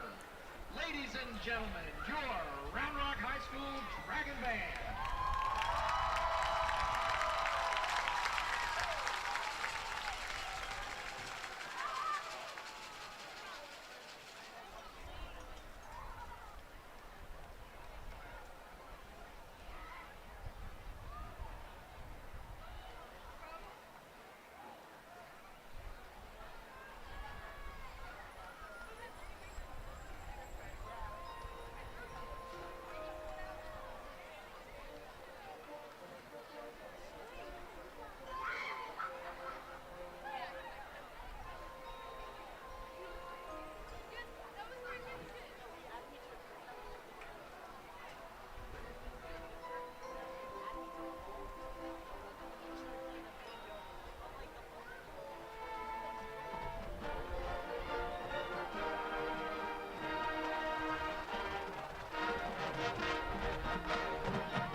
There you have it, folks. The first part of the Dragon Band's competition show for varsity this year. Nicely done on a warm, hot, breezy evening here in Round Rock, Texas. The Round Rock Dragon Band will be going to several competitions this fall here in Central Texas, and also will be heading to Indianapolis for the Grand Nationals competition as part of the Bands of America program at Lucas Oil Field, where the Indianapolis Colts play. And they look like they're in great shape to compete and do a good job up there. And then they will also, if I understand correctly, be heading on a trip to a New Year's parade, if I'm not mistaken. I want to say I've got that right. Maybe I don't, but I think they're going to New Year's in London, if I'm not mistaken. So I did hear about a trip to London, so yeah. They've got their plate full, no question about that, representing this community so well, and a great job again by that Dragon Band.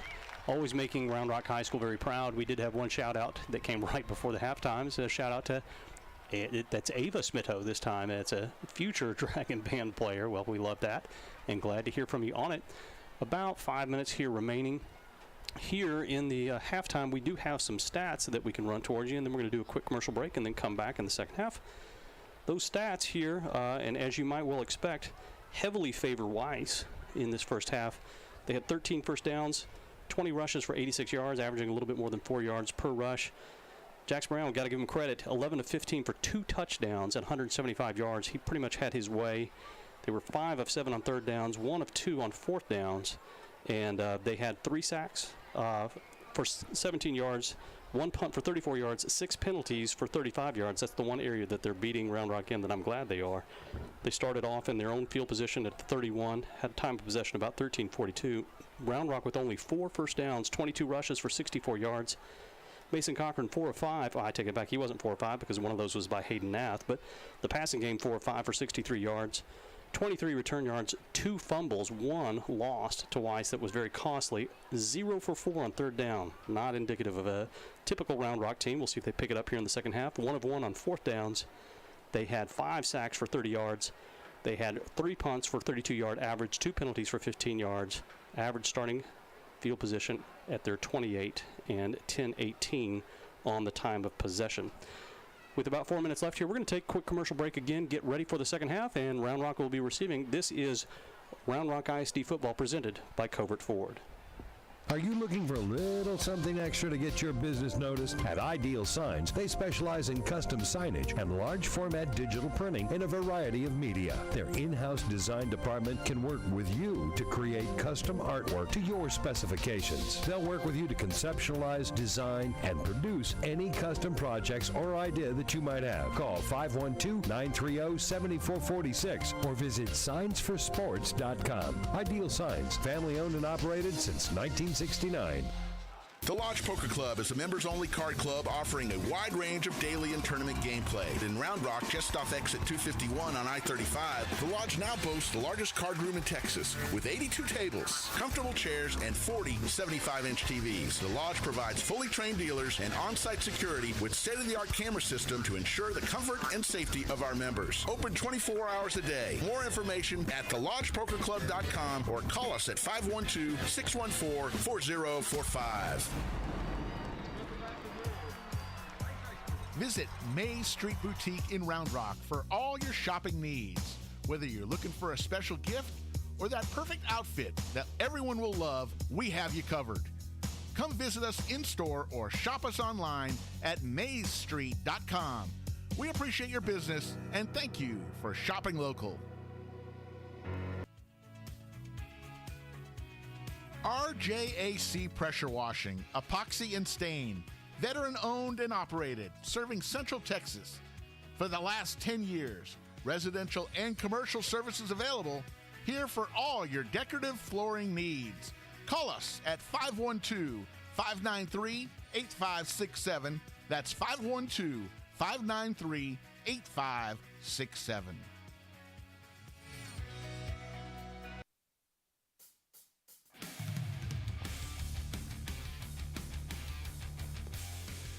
Back at Dragon Stadium, about a minute and a half before the second half kick. One more shout out just came in. A shout out we know. It's a shout out for our grandson, number 12, Mason Cochran.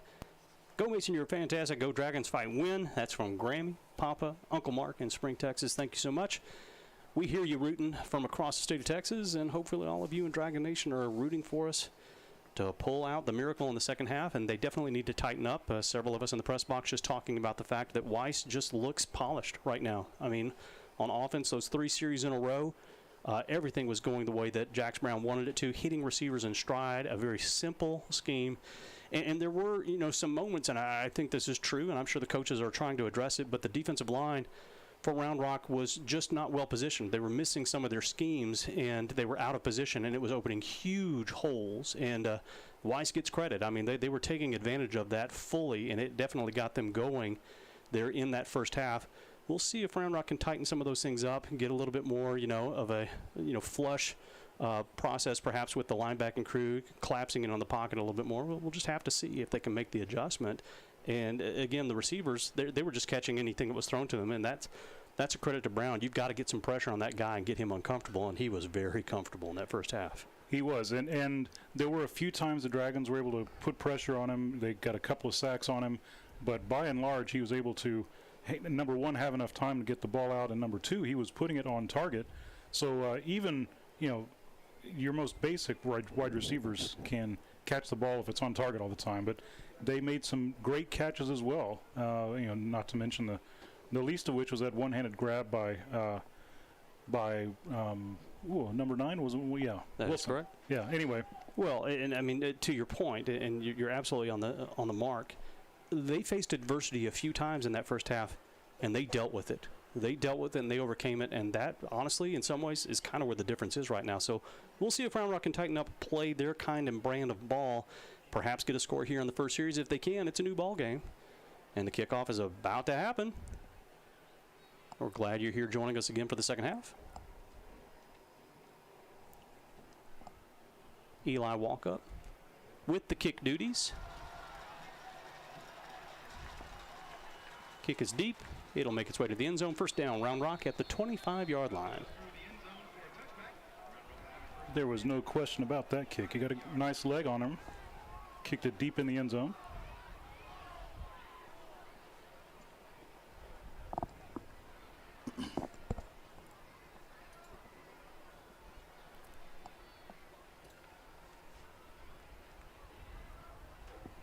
During halftime, the officials were doing some work on the play clock. It looks like they got it working again here for the second half.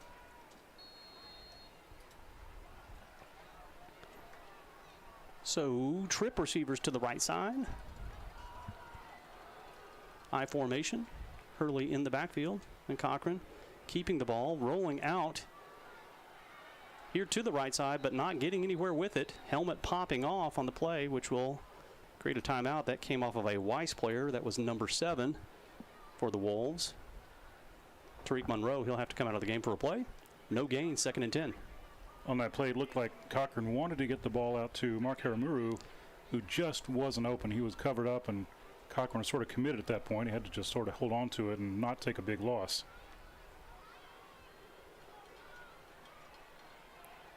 Twin receivers both sides.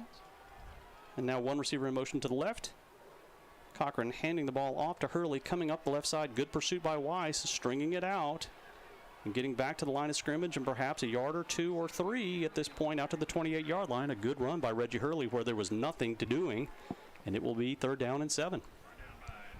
Yeah, Hurley was just able to keep those feet moving, and he had enough momentum to keep pushing the pile just a little bit, pick up of about 4 yards. Clock rolling right at 11 minutes remaining in the third quarter. A big play here for the Dragons. Trying to keep the ball, keep it away from Weiss and their high-powered offense. Dual receivers both sides. Now Hurley offset to the right. Ball is snapped, and a quick pass over the middle and just dropped right over the middle. That ball intended for number 11, Mark Haramuru. It would have been a first down. And Round Rock will have to kick the ball back to the Wolves. And he knows he missed an opportunity there. That was a well-executed play all the way up to the catch. So tough break for him there. And get the next one.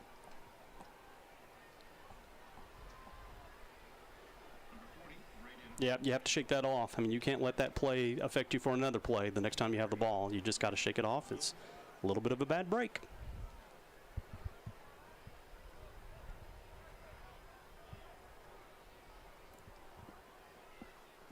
kick is away, a good one, nice and high, down to about the 35-yard line, and great pursuit by the special teams, taking it down right where it's caught at the 35-yard line. It'll be about a 40-yard punt, no return. It was a great punt by Mr. Harshaw. Good height. Coverage team was able to get down there and just really cover up the receiver. And that is something that can be a real difference maker in a lot of games. Agree with you, partner. Well, first opportunity for the defense to see if they can flip the script here a little bit. Perhaps get a little bit of momentum.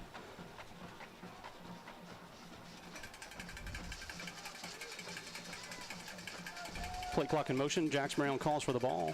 And handoff right up the middle. And Round Rock collapsing on it pretty nicely. No gain or perhaps a yard. It'll be second and about 9. Justin Lee on the left side of the defensive line, able to wrap him up and bring him down.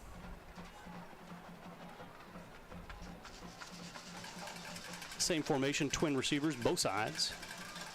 Running back offset left. Ball is snapped and pressure coming. Jax Brown, but the ball looked like the arm was hit just a little bit there, and a little bit of fisticuffs in the backfield, but no penalty flags dropped. It'll be 3rd down and 9, and the Dragons need to get a stop. Just a little bit of hurt feelings back there in the backfield. I would say. Yeah, the officials let it slide. Let them play. So again, same formation, twin receivers both sides. Jax Brown calling for the ball, looking to the right side, quickly throwing it, and connecting for about a 10-yard gain. It'll be a 1st down. Every single time, man. They were so high percentage in that first half, 5 of 7, I think I said. Now 6 of 8 on 3rd down conversions, and that will kill you every single time. Yeah, sort of wasting a couple of good defensive plays before that, allowing them to pick up the 3rd down and extend the drive. Just can't let them do it. Twin receivers, both sides again. Running back offset left. Ball is connected, number 9, and a good tackle after a gain of about 5 yards after the 49-yard line. That tackle by Aiden Walker. It'll be 2nd and 4. It's a good team tackle there. The first defender sort of held him up, and Walker polished him off. But here the defense just can't get him down. Yeah. They just can't make the tackles. And this feels like we're just seeing a lot of youth with growing pains out there. And they're going tempo quickly, trying to catch the Dragons on their heels. Same play right up the middle, doing exact same thing until they can stop it. Another gain of about 10 yards. It's going to be a 1st down, and I guarantee you Weiss is going to try and do the exact same thing right here. They're going quick. They're going tempo. Goodness gracious. It's been a while since I've seen a team be quite this dominant against Round Rock and just kind of have their way. So again, twin receivers both sides. Ball handoff right up the middle again, and here they go, right through the gap and just getting where they need to. Ball's on the ground though, and it does look like Round Rock got it. First big break of the game for the defense. Round Rock stuck with it and was able to make something big happen. Jacob Medina, the junior on the defensive line, with the recovery. Nice work to the defense there.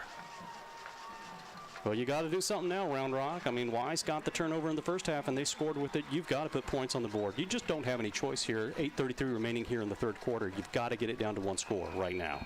Oh, yeah. I mean, these drives for both teams have been fairly time-consuming, so you got to make sure you score on this one. Ball handed off up the middle. Nice job by Hurley getting out to about the 25-yard line. A gain of looks like about 6. 2nd and 4.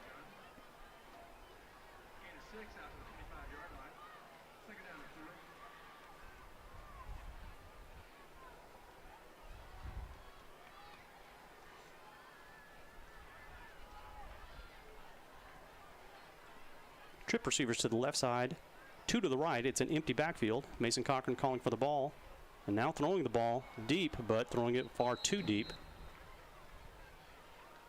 Missing on the timing of that particular pattern, trying to get it to Hurley out in the flat, and it will be 3rd down and 4.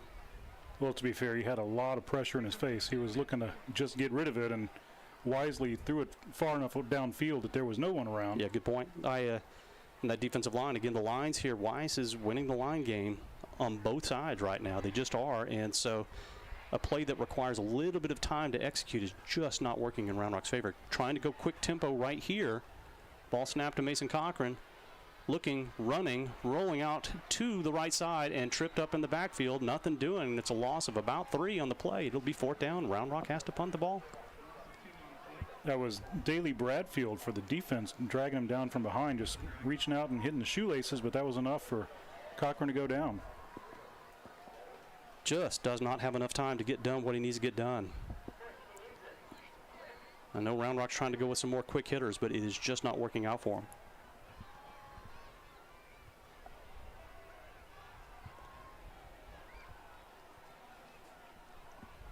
Ball snapped high. Punt coming and off the side of his foot. That punt could not have gone any more than about 5 yards. Goodness gracious. And there again, there's a lot of battling out in the middle of the field and a little bit of poor sportsmanship, I would say, perhaps on both sides of the issue, but no flags thrown. That punt goes for, goodness, did it go for anything? No, it was a net 0. I think it was a net 0. Well, the Dragons are going to have to double down to get the turnover and get nothing out of it and give the ball right back where it was.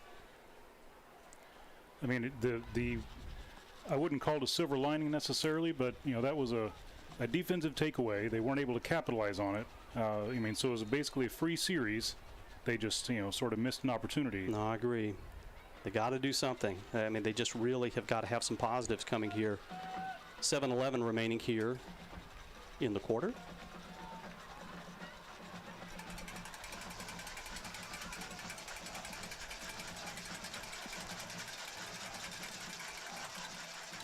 Ball on the ground. There's a missed snap.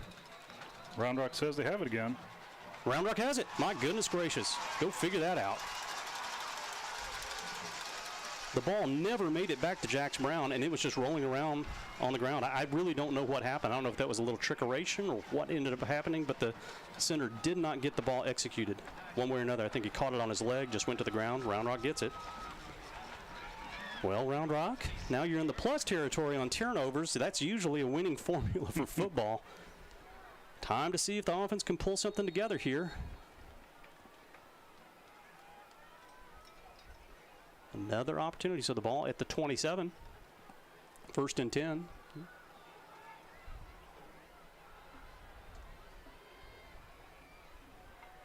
Ball passed out to Arnold in the flat, but a little bit of a flat-footed catch in the backfield. Gains about 2 yards out to the 29. It'll be 2nd and 2.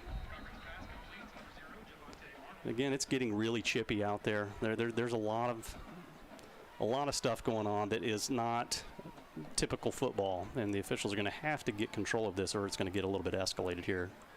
It's hot out there, tempers, frustration on the side of Round Rock, and Weiss knows it. 2nd and 8. Clock at 6:45 and rolling. Full house backfield. Cochran keeping the ball, but too much pursuit. Gets out to about the 33-yard line, so that's a gain of about 9. And again, there's just so much late hitting that's going on, and that is not common to what football should be right now, but the officials are just letting it go. And, so far there's not been a lot of retaliation, but you can see that the tempers are starting to rise. Yeah, it's pretty clear. There's just a lot of strong-arming going around between some of the linemen. It looks like the officials just had a conversation with a couple of the players, basically letting them know, knock it off. Yeah. Full house backfield again. Cochran in the middle. Handing the ball off to Arnold, coming up the right side and getting some good momentum, and a flag on the play. Goodness gracious, it just can't go the right way. It looks like it's going to be a hold.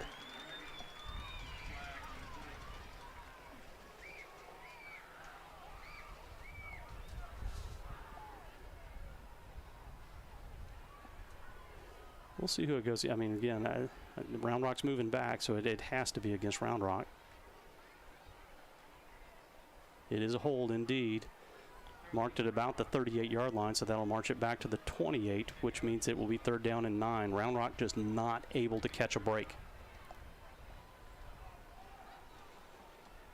Even with a nice play there, I mean, you could make the argument that Arnold was able to pick up those yards because of the hold, but still. The hold was downfield. All I will say is he probably would have gotten the first down, maybe not the additional yardage. That's just kind of my take, but yeah, unfortunate.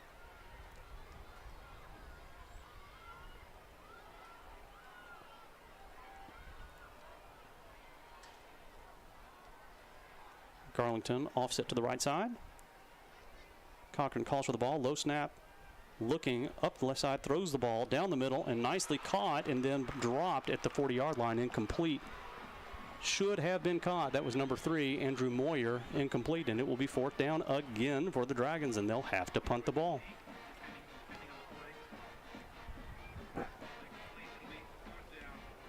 Really uncharacteristic of the Dragons to not be able to move the ball on offense. Usually they're able to just, line up whoever is the running back or even Cochran and just go pick up what you need. I agree. It just has not been typical Dragon football. Punt coming. Good snap. Ball is away and a nice punt getting downfield and good pursuit coming by the Dragons. Ball was on the ground for a second and then late pushing. Dragons knocked down. Referees just kind of not really calling much anything, so the ball marked at the 39-yard line. It's about a 36-yard punt.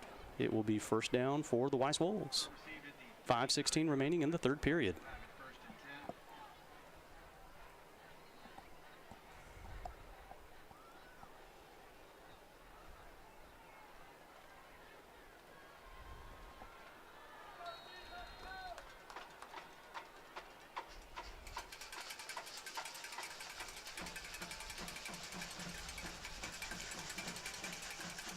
Twin receivers both sides.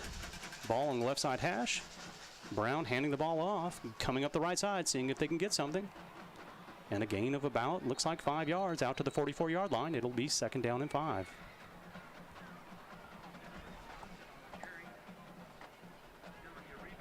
Some scores in the area. 3rd quarter, Lake Travis hosting Arlington Martin. Martin up 6-0 in the 3rd quarter. McNeil taking on Del Valley, out in Del Valley. 2nd quarter, that's 10-0 McNeil. Ball snapped. Good pursuit coming and taken down for a sack. Back to the 43-yard line. It's a loss of about 1, but it'll be 3rd and 6, it looks like, for the Wolves. 4:36 remaining here in the quarter. Another good sack by Justin Lee there.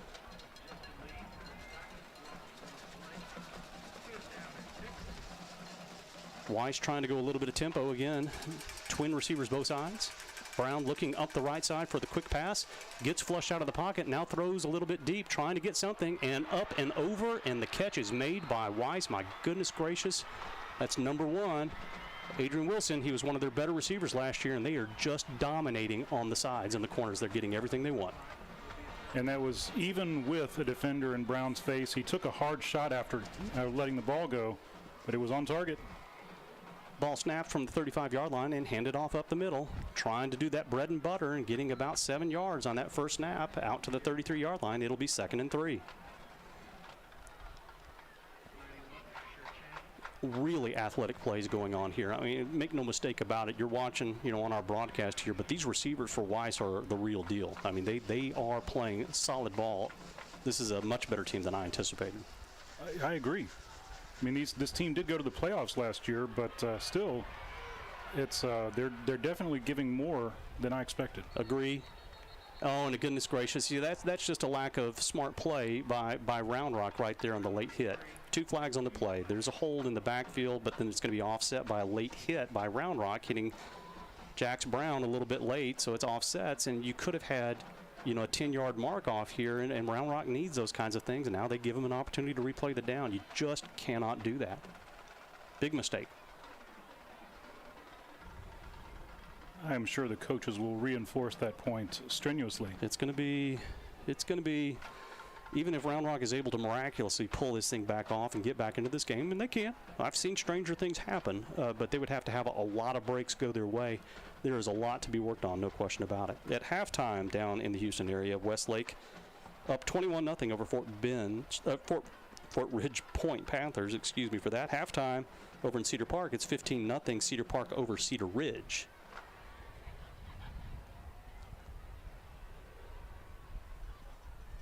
Hold being called on the offense, and then it should be almost certainly a personal foul called on Round Rock. Dead ball, personal foul. Good heavens. So they're going to mark off the 10 yards because it was a dead ball after the play. Then they're going to mark off 15 yards, so Round Rock gave them a first down.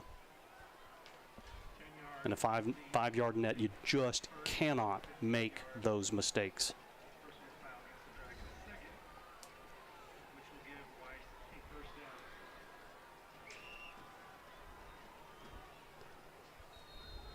So first down, trip receiver to the left side.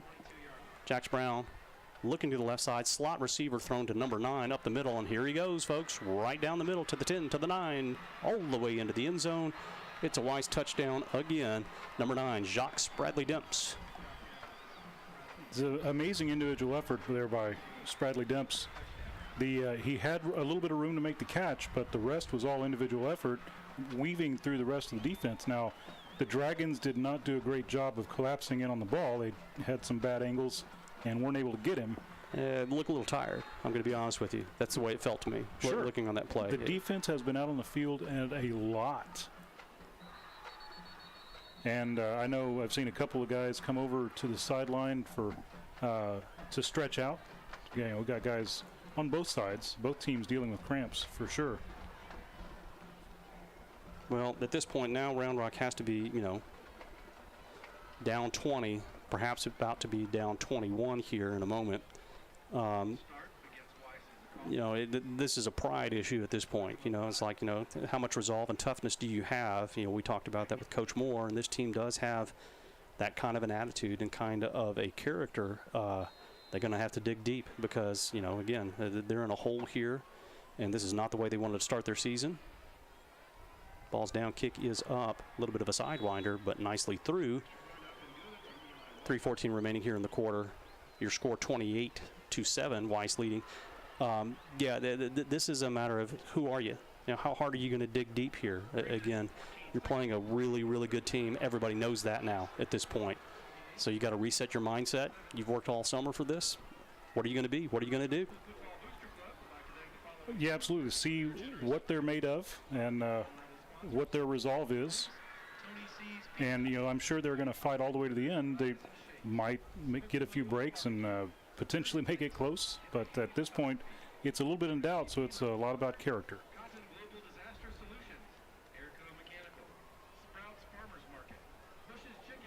Staff is going to have a lot to discuss with the team in film study this weekend. Oh, yeah. And you have to pull yourself together. Like I said, this is a game of single plays. Okay, you got to string them together, and you cannot look at the big picture. You've got to look at the small picture in so many ways to try and pull it back together and have some success. You got to eliminate the mistakes.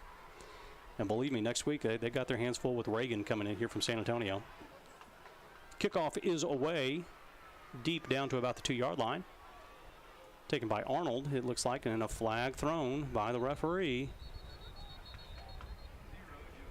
So Round Rock will be starting deep in their territory once again.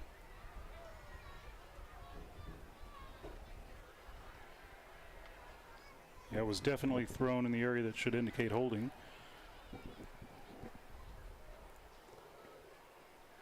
Holding on the offense. Be a 10-yard mark off from the 22, so starting at the 12-yard line.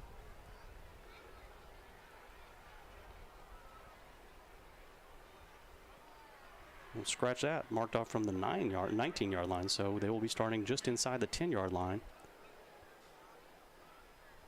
And again, that's an opportunity missed. I mean, you can free catch that thing and take the ball at the 25, trying to make too much happen, just one play at a time. So twin receivers both sides. Mason Cochran offset to the left. Looking and pressure coming, and a nice little small pass to Reggie Hurley, spinning out of a pass or a tackle and getting up to the 20-yard line. Referee at the 40-yard line throwing a flag all the way to the 1. I kid you not, I'm not exaggerating. That is a flag that was thrown 39 yards. Dragons do have an injury on the field.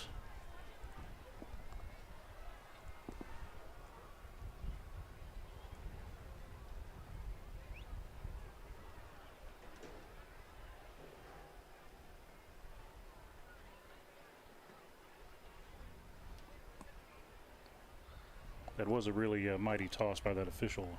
Agree. Holding Round Rock is the call.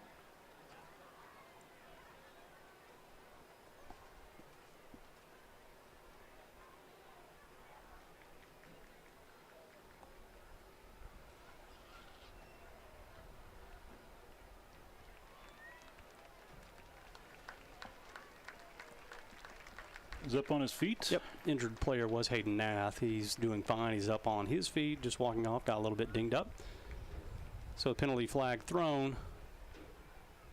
Going to be, it looks like about a 3-yard mark off or a 4-yard mark off back to the 6 or 7 yard line. Takes it back to the 5. So it should be first down at about 14. Just under 3 minutes remaining here in the period.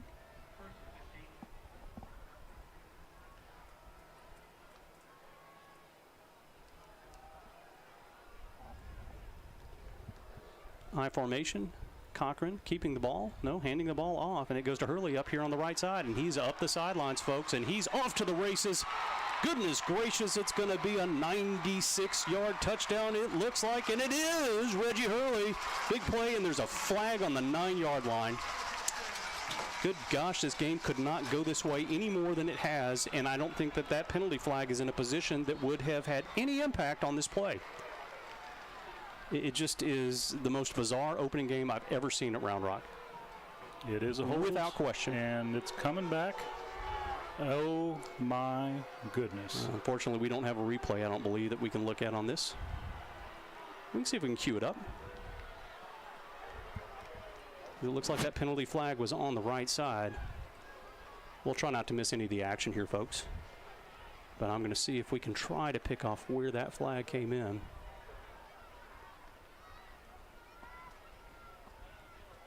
I'm just not seeing it. Yeah, I don't see anything that had a significant bearing on that play. I don't doubt that the official saw it, but it was behind the play and I don't likely myself. had, yeah.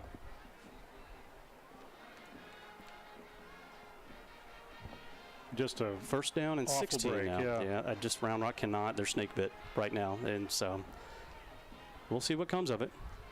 Ball's handed off, coming up the left side and getting out to about the 9-yard line. Hey, folks, no penalty on that play. How about that? Well, they're trying to do something about that right this second. And now another penalty flag. There it is, yes. And what's going to end up happening? It'll be on Round Rock. I'm just sorry. I'm just calling it the way I am, folks. It just seems like the team is a little bit snake bit. The Dragons are acting incredulous, like, how could it be on us? We'll see if they call offsetting here, but I really don't think they are. Dead ball, personal foul, or unsportsmanlike conduct on Round Rock. Dead ball, unsportsmanlike, called on the defense. So Chad McKenzie calling in on both, trying to get their attention, I guess, as much as anything else. Again, it's a tough job. This referee crew, I know several of these folks that they're all very good at what they do. This has just been a really, really strange game, and obviously not a clean game at all from the Round Rock side of things, and a lot to work on.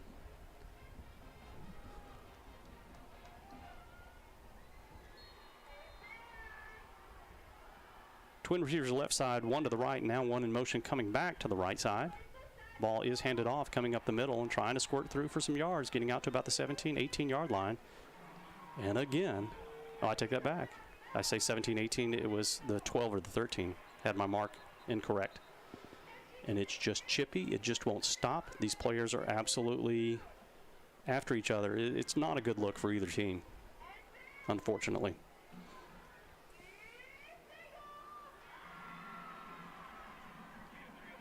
My memory seems to be that we had a little bit of this activity last year when these two teams met up. Yeah, we did.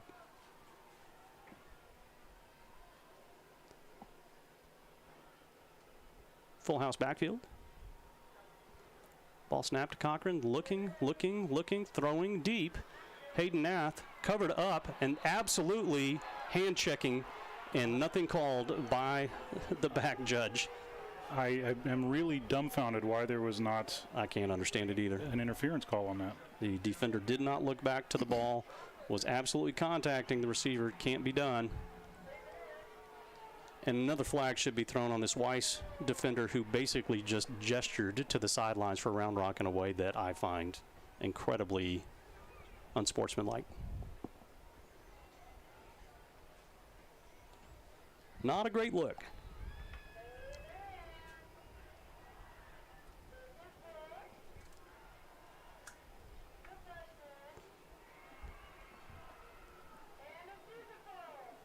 And a delay of game called on Round Rock for not getting the snap off in time for the punt. And I'll mark it off 5 yards. Well, that'll have the punter thinking a little bit more, having his feet that much closer to the back of the end zone. I would imagine that the Weiss defense is going to come hard on this. They have no reason not to.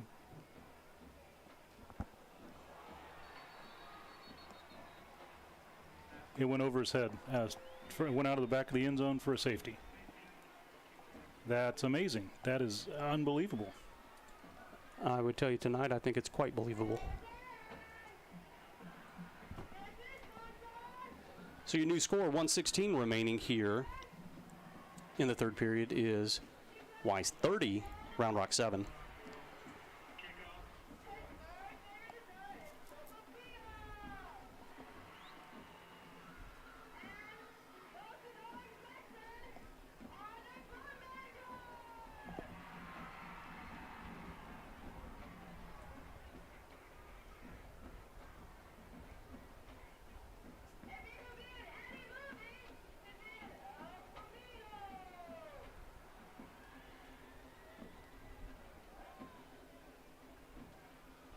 And now we're going to see if the Dragons have worked on the free kick formation coming out of a safety.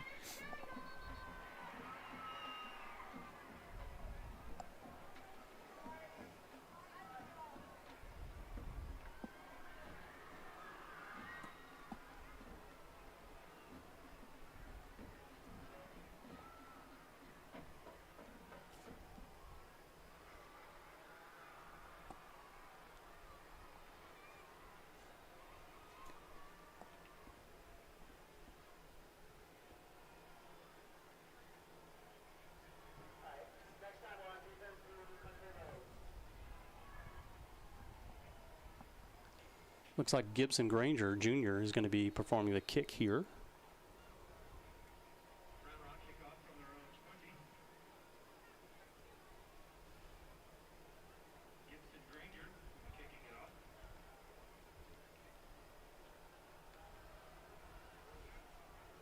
Ball is kicked, kind of a pooch, out to about the 41-yard line. Weiss returning it across field, getting back upfield now and just punching through the line, and nobody can get him down. And he is just absolutely working his way out to the 20-yard line. That is, again, number 9, Jacques Bradley Demps. That was a really nice return by Demps. He was weaving his way through the coverage team, and really, even when the Dragons finally held him up, they couldn't bring him down. They just can't. So a 39-yard kick, 39-yard return.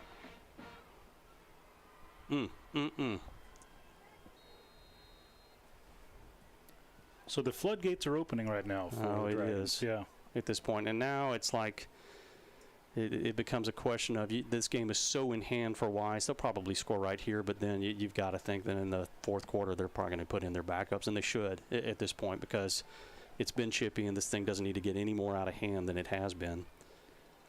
I would also hope so, just because of the heat and you want to keep your starters healthy. You know, if they're at this point in the game, they're not really needed, especially if they put another touchdown on the board. I agree. And I don't think there's any question that you'll see that out of the Weiss team. 45 seconds here remaining in the third period. Fully suspect that Weiss is going to just be running the ball pretty much from here on out. Yeah, and why not? I mean, of course, they're doing a great job of throwing the ball, but they don't need to anymore. No, they don't. And they're throwing the ball right in the end zone for a touchdown. And a great catch. Every time Brown puts it up, excuse me, it's on the money. It was over the defender, and the receiver just hauled it in. Piece of cake. Indeed, a piece of cake. They're making it look incredibly easy. 22 seconds remaining here in the third quarter with the extra point to come.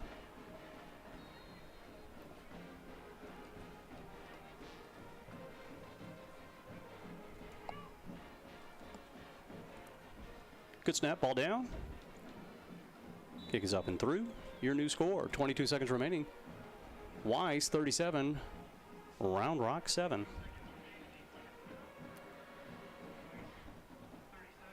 And so the Cody Moore era getting off to a bit of a slow start. I would say. I'm sure he is certainly not happy about the way that it's gone, and I'm sure that it's surprising to him as it is surprising to us, and they're going to have to regroup. They're going to have to start over and rethink who they are and what they're doing at this point, because we've known for a long time Round Rock football, where it's been successful in the previous years, offensive line and defensive line. I mean, that is just where they win ball games, and it's a question now of, is Weiss again much better than we thought they were? I would tell you at skill position, I'm not sure we'll see any team like this again. I'm so impressed with how well they've run this offensive spread and how easy they've made it look. And even when players are covered, they're just catching it all at this point. So, yes, I mean, they're incredibly well prepared. Yeah. I think the bigger concern for Round Rock is whether or not their lines are prepared for the gauntlet that they're going to face. And there are a lot of good teams that they're going to stack up against, and they're going to have to get it fixed. Play clock rolling. Walk up in to do kick duties.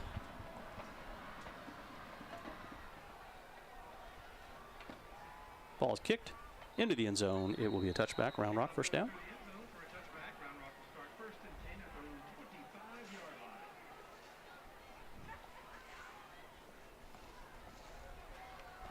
Mason Cochran in the offense coming out with just a few seconds left here in third quarter. Get off maybe one play.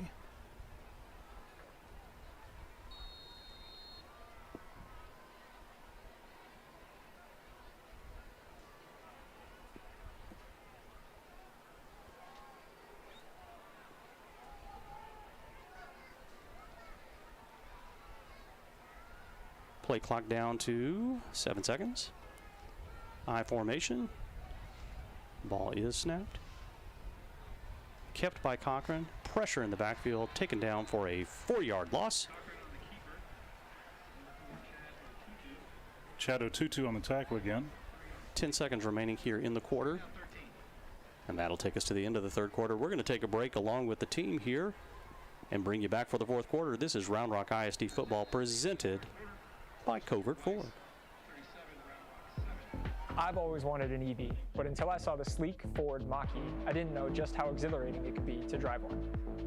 The Mach-E is the perfect balance between power and utility, and with features like adaptive cruise control, in-dash entertainment screen, and lane monitoring, my daily commute to training is effortless. If you're looking to make the move to the Mach-E, visit Covert Ford in Austin, where you'll become part of the family. covertford.com. Visit Mays Street Boutique in Round Rock for all your shopping needs. Whether you're looking for a special gift or that perfect outfit that everyone will love, we have you covered. Come visit us in-store or shop us online at maysstreet.com. We appreciate your business and thank you for shopping local.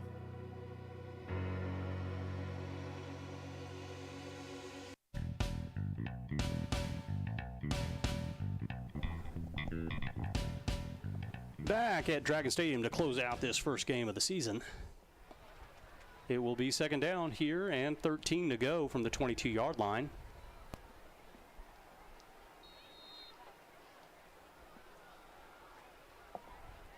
Full house backfield. Cochran calling for the ball, looking out here to the left side, and a pass to Hayden Nath out to about the 31-yard line. Good gainer. About 8 yards, 9 yards. Makes it third and manageable.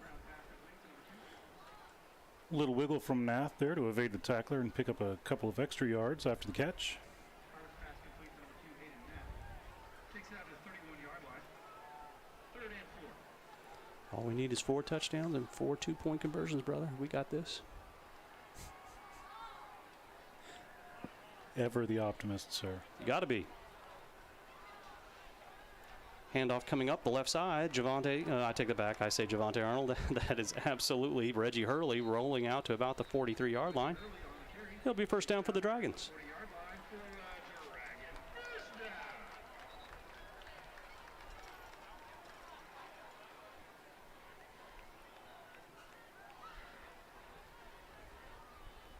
Once again, words after the play, and the officials are talking to the coaches again.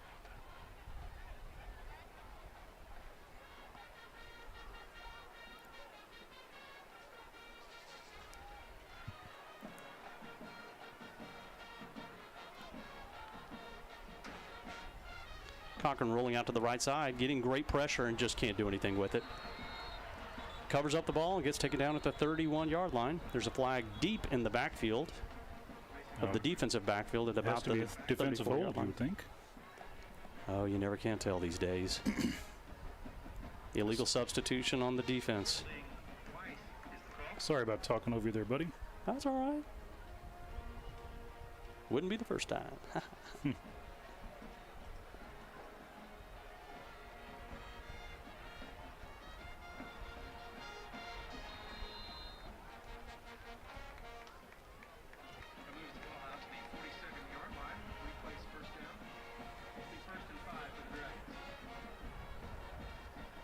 Twin receivers left side.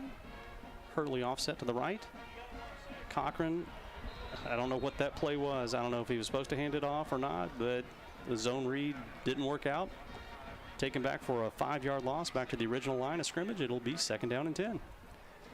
If it was designed as a zone read, there was no one else back there to even pretend to get the handoff. Reading the zone. Yeah, I'm with you.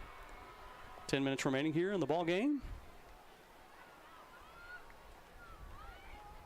Round Rock doing their very best to try and get some positives here, right here at the end of the ball game. Twin receivers to the right side. Ball is snapped, pressure coming, and Cochran is tied up, throws the ball away. It's flushed out of the pocket, so that should not be grounding. He got it past the line of scrimmage, and they throw it. I'm really struggling with this because he's outside of the tackle box, and he throws that ball past the line of scrimmage. Oh, you know what? He may not throw it. He didn't get past the line of scrimmage. Behind the line of scrimmage. It absolutely was. Now that I'm looking at it. That's why they called it. Yeah, probably 2 yards behind the line of Totally scrimmage. the right call. I agree with that.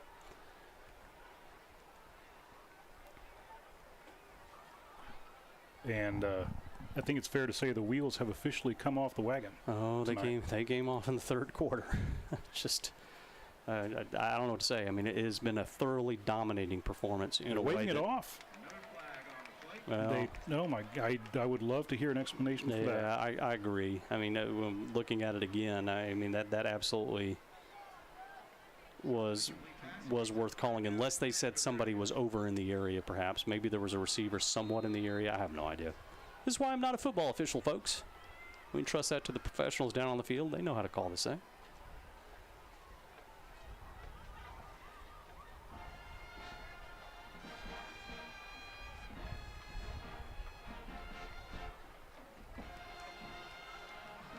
Third down play here. Receiver in motion coming to the right side. Ball is kept by Mason Cochran, rolling up the right side, trying to get outside, and gets all the way down to about the 40-yard line, puts a pretty good lick on the defender, gaining about 18, 19 yards, and it'll be a first down for the Dragons. Sorry about that. They faked me out there too. Yeah, I was faked at first. Did think it was a handoff, but a good play by the Dragons. Ball snapped. Ball is handed off this time, coming up the left side. And I believe that was handed off to the Moose, gaining about 6-7 yards here.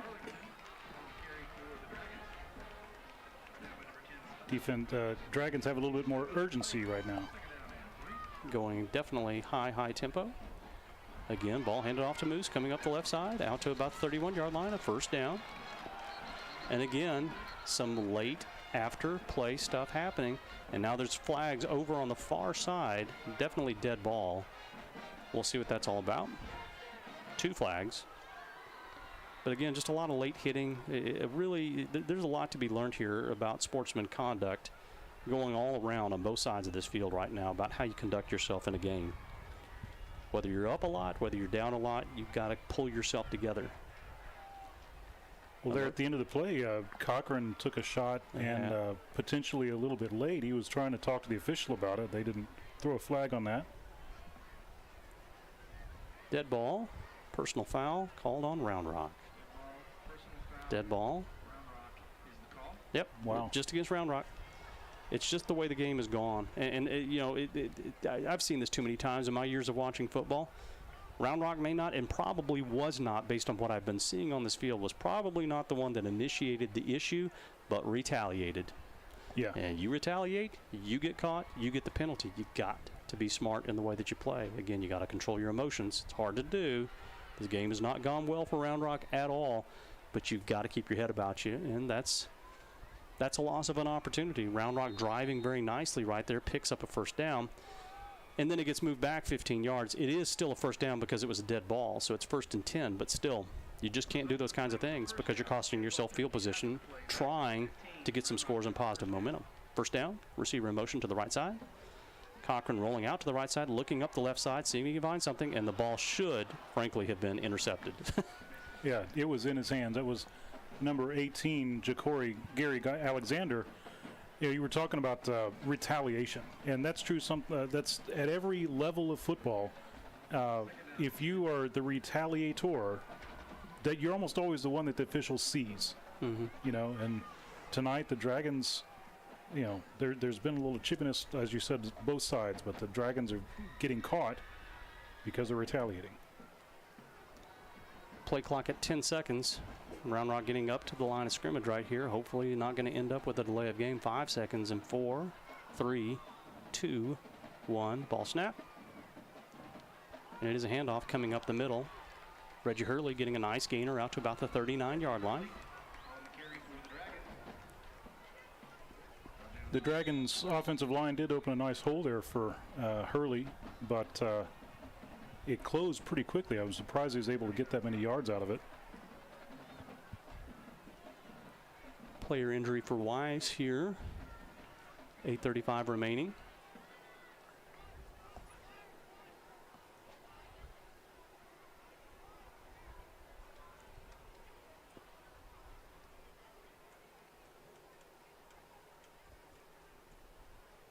And this is the point of the ball game where you want to make sure, you know, you're staying as healthy as possible. You just want to get through the end of this thing, both sides of this thing, fairly clean, so you can move on to the next game next week.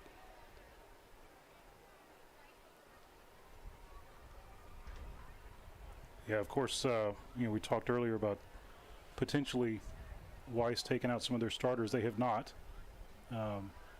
And that's obviously Coach Hughes' decision. It's whatever they want to do over there. And, you know, I'll tell you what. I mean, in my opinion, when you sit there and you play ball, you know, the team that's behind, they leave in starters. You can leave in your starters also. It's like there's a philosophy in all of that, and I certainly understand that. And they probably are very much wanting to sit there and, you know, keep this at 7 points. And I understand why they would want to do that as well. So I don't blame them, not in one bit. Yeah. I mean, I don't either. I'm just thinking in a game, this has been running long. It's very hot, and we have seen several players with cramps and, you know, hey, but they're out there to play. They all want to play.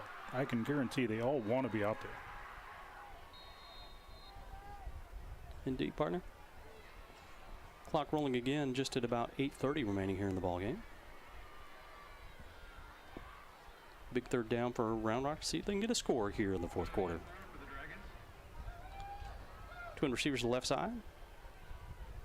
Great pressure coming up the middle. Mason Cochran keeping the ball and getting up to the first down. Credit to him. Did not think they would pick that up, but Mason keeping the ball, finding the gap, and getting to the 35-yard line. It's a first down.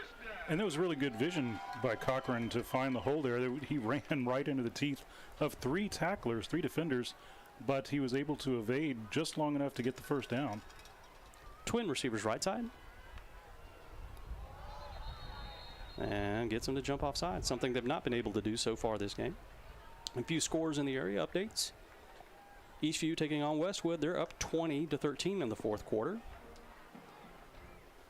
McNeil taking on Del Valley out in Del Valley in the third quarter. It's 17-0 McNeil. Good job on them. Stony Point, Austin High down in House Park in Austin, tied at halftime 21-21. Vandergrift taking it to Dripping Springs in much the same pattern as this game is, 27-7 over Dripping Springs. And Cedar Park all over Cedar Ridge, 29-0 in the second half. Single receiver sets on both sides.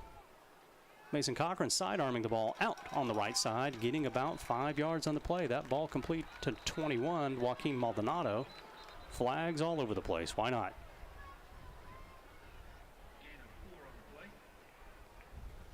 Second down and 1 for the Dragons.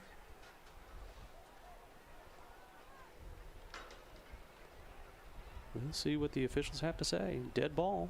Personal foul. Weiss, you got to be kidding. Personal foul for Weiss is the call. Well, usually those things kind of equal out, especially in this kind of environment. So, well, Round Rock getting the 15-yard march off. Should put him inside the red zone, close to the 10-yard line, 13-yard line, it looks like. So, again, this is a moment in the game where you're like, you got to play for the positives. You got to play for next week. You got to play for the repetition. You got to play for better execution. And of course, next week, speaking of next week for the Dragons, they're playing San Antonio Reagan, who just took the lead in the third quarter. They're leading Smithson Valley 17-16. Smithson Valley's a good team. Hurley up the middle on the handoff and getting back to the line of scrimmage and not much more. And then Weiss just trying to gang tackle him. Looks like a gain right back to the line of scrimmage, or perhaps a yard to the 12. It'll be 2nd and 9.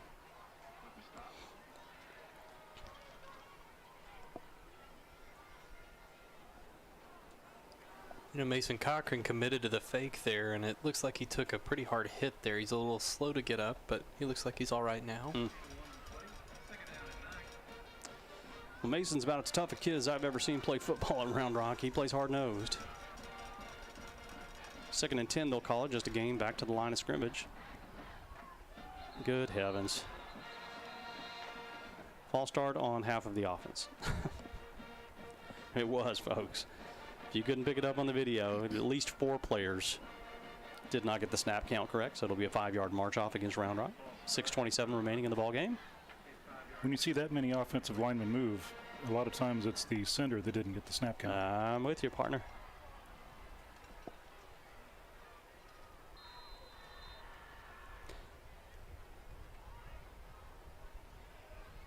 Second down and 14 for the Dragons.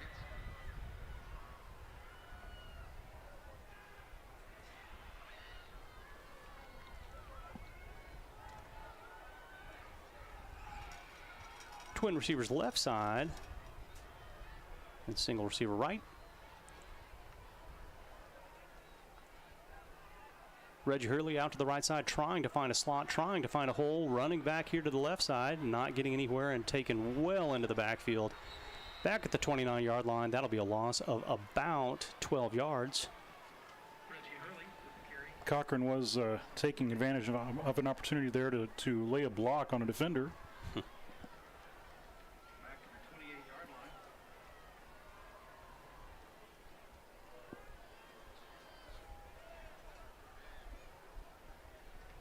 Third and 25 for the Dragons. You heard Alan Franz on the public address system. 3rd and a mile and a half. 25 yards. Got a player down. Looks like cramps for Weiss here. Again, not surprising at all with the heat the way that it is. Round Rock Independent School District would like to thank the following sponsors for their support of Round Rock ISD. Well, again, next week, Reagan Rattlers from San Antonio coming here, a terrific program historically. It's always had good quarterbacks and good offensive play. It'll probably be a team very much similar in style to what you see with Weiss. Now, again, I can't imagine any team that we might come up against that has the amazing receiver talent we've seen tonight. I mean, honestly, Weiss is going to be a fascinating follow for me the entire season, the way that they've dominated Round Rock. This is a team that should be competing for their district championship. Unless I'm missing something, they're that good. I don't think there's any question. And no, I mean, of course, last year, I mentioned at the top of the broadcast, they did go to the playoffs. They lost in round one. You know, they lost to the DeSoto Eagles, who were the 6A Division II champion last year. Yeah, so do it. that could have derailed their playoff run a little bit early, but no doubt that tonight, this Weiss football team has absolutely had control almost since the opening kickoff. Well, Weiss next week, they take on LBJ out of Austin. LBJ playing Manor last night. Manor actually beating LBJ. But then they play at Converse Judson in a couple of weeks, and then New Braunfels at home. I mean, you're talking about a terrific non-conference slate that they've got. Those are some real battles they'll have. Be fascinating to see how they do. Cochran trying to get something made up there. Throwing the ball a little bit too high, just pressure coming. Off schedule, cannot get the completion. It'll be 4th down and 25. And again, you know, what do you do in this situation? The ball game, you know, the question is in hand. It's like, do you give Kai Haruki an opportunity to try and kick a long field goal? You just try and toss one in the end zone? What do you do? Well, this one at this location would be... it'd be a long one. But it'd be 44 yards. He's got a good leg. There's no wind to speak of out. I mean, I mentioned earlier his career long last year was 42. Yeah. So, you know, a little extra oomph. Maybe he could do it, but it doesn't look like they're going that way here. Timeout called by Round Rock. 5 minutes, 3 seconds. Again, here remaining here in the half, or the ball game, rather.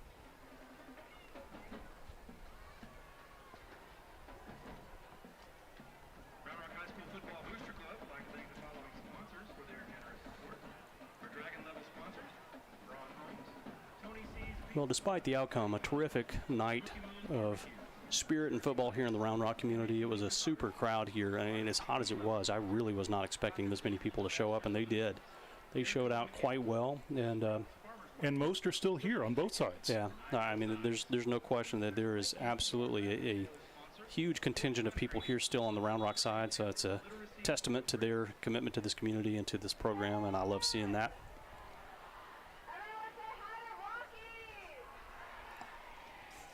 I don't know if they're on the broadcast, you could hear the field mic, and they're congratulating Rocky, the Dragon mascot.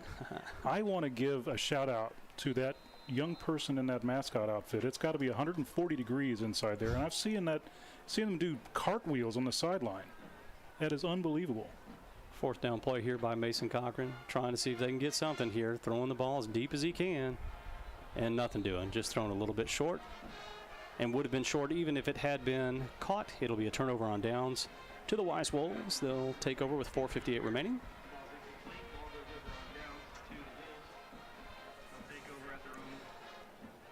Tell you what, partner, either one of y'all, if we want to get on a good weight loss program, we could go get in that dang dragon costume.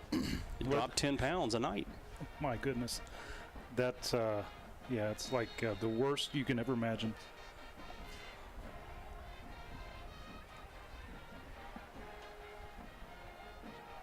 I have no idea if wrestling coaches still encourage their wrestlers to work out in hot suits to drop weight before a match, but you know, certainly they used to do that back in the day, and that's got to be at least as hot as it is in that Rocky outfit right now.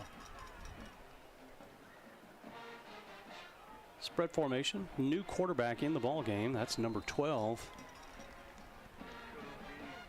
Daniel Berry, sophomore. Getting him a little bit of repetition and experience here. Solid move on the part of the Weiss coaching staff. 2nd down and 6. Clock rolling at 4 minutes, 30 seconds. And I suspect it'll be a heavy dose of run. Let's get this ball game over with and get everybody safely home. Berry again running up the middle. Gain of about 2 yards out to about the 34-yard line. And should set up a 3rd down and 4 for the Wolves.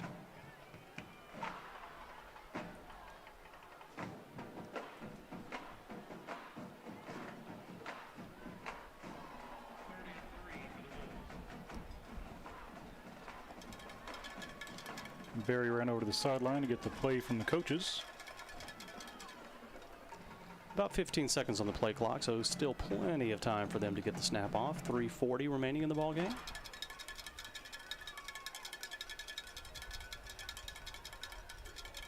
And Barry just running the ball up the right side, finding the gap and getting upfield. Out to about the midfield stripe. So a big gainer of about 15 yards for Barry. Good wheels on that young man. Good speed and shifty enough to evade a tackler. There were a couple of Dragons in position to bring him down earlier, but not able to do so. Looked like they were focusing more on trying to lay a big hit than actually wrapping him up. Kind of the story of the night, isn't it?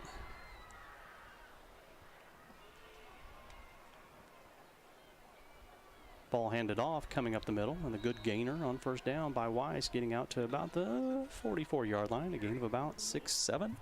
It'll be second down. Takes it down to the 44 of the Dragons. Second down and 3.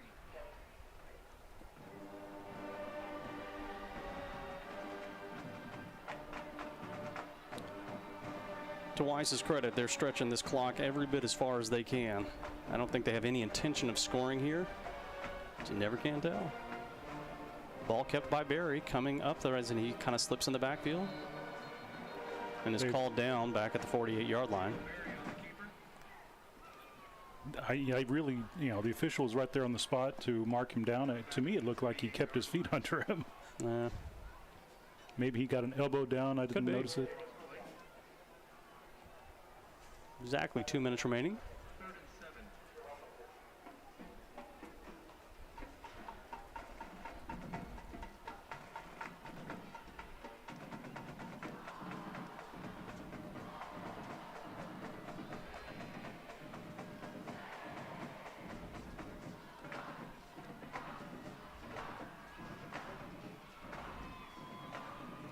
Barry running it up the middle. Good gainer. It gets absolutely clocked, and Round Rock recovers the fumble. Number 1, Aiden Walker on the hit that jarred the ball loose from Barry. That was a heck of a hit.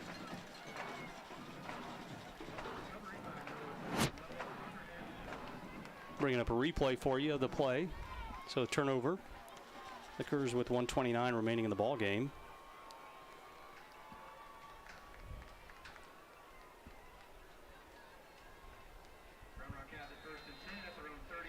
Barry just took a solid lick and just the ball goes flying. So credit to Round Rock getting the turnover, actually leading the turnover margin 3-1 in this ball game.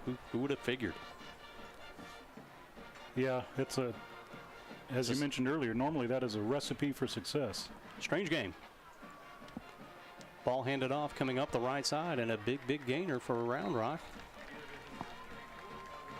Yeah, it is number 34 for Round Rock. That looks like Gerald Burdett. Typically plays linebacker. Yeah, boy, you got it going on. The coach is coming out on the field and dragging Weiss players off the field. It's just been an ugly situation. I imagine that's going to be offsetting.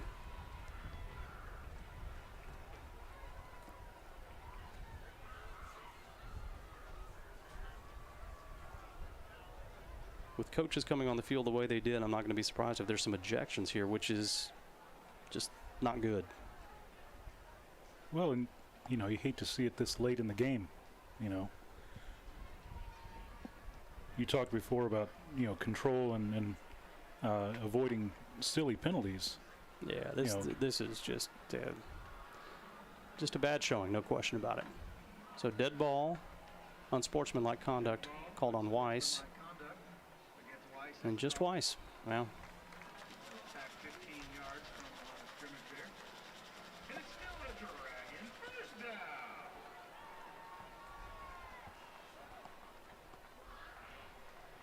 So sets the ball at the 33-yard line of Weiss. First and 10 at the Weiss 33-yard line.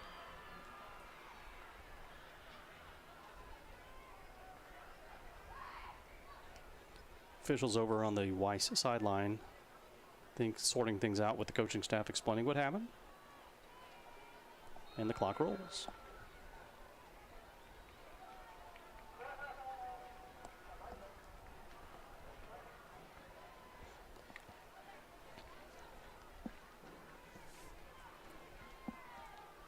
So twin receivers to the left side on the strong side. Full house backfield. Ball is handed off, going up the middle. Looks like it was Burdett again. A gain of about 5. Clock now under 1 minute remaining in the ball game.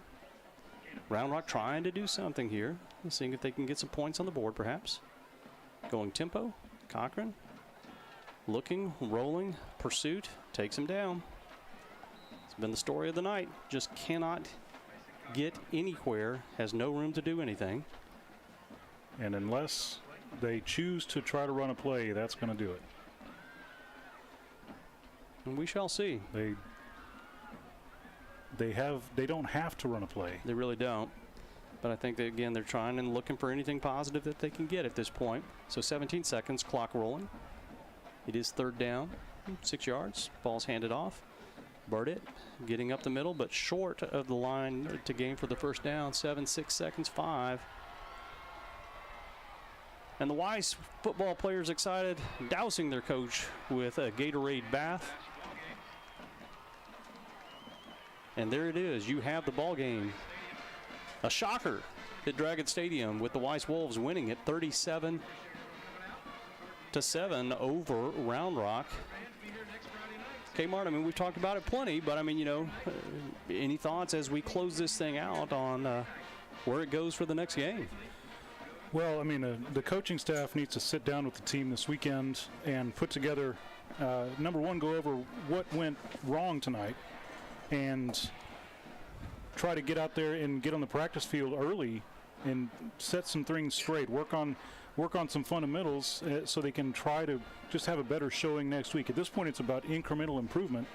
I know this is a young team that got a lot of new players out on the field this year. It didn't go their way tonight, so they're just going to have to take another step next week.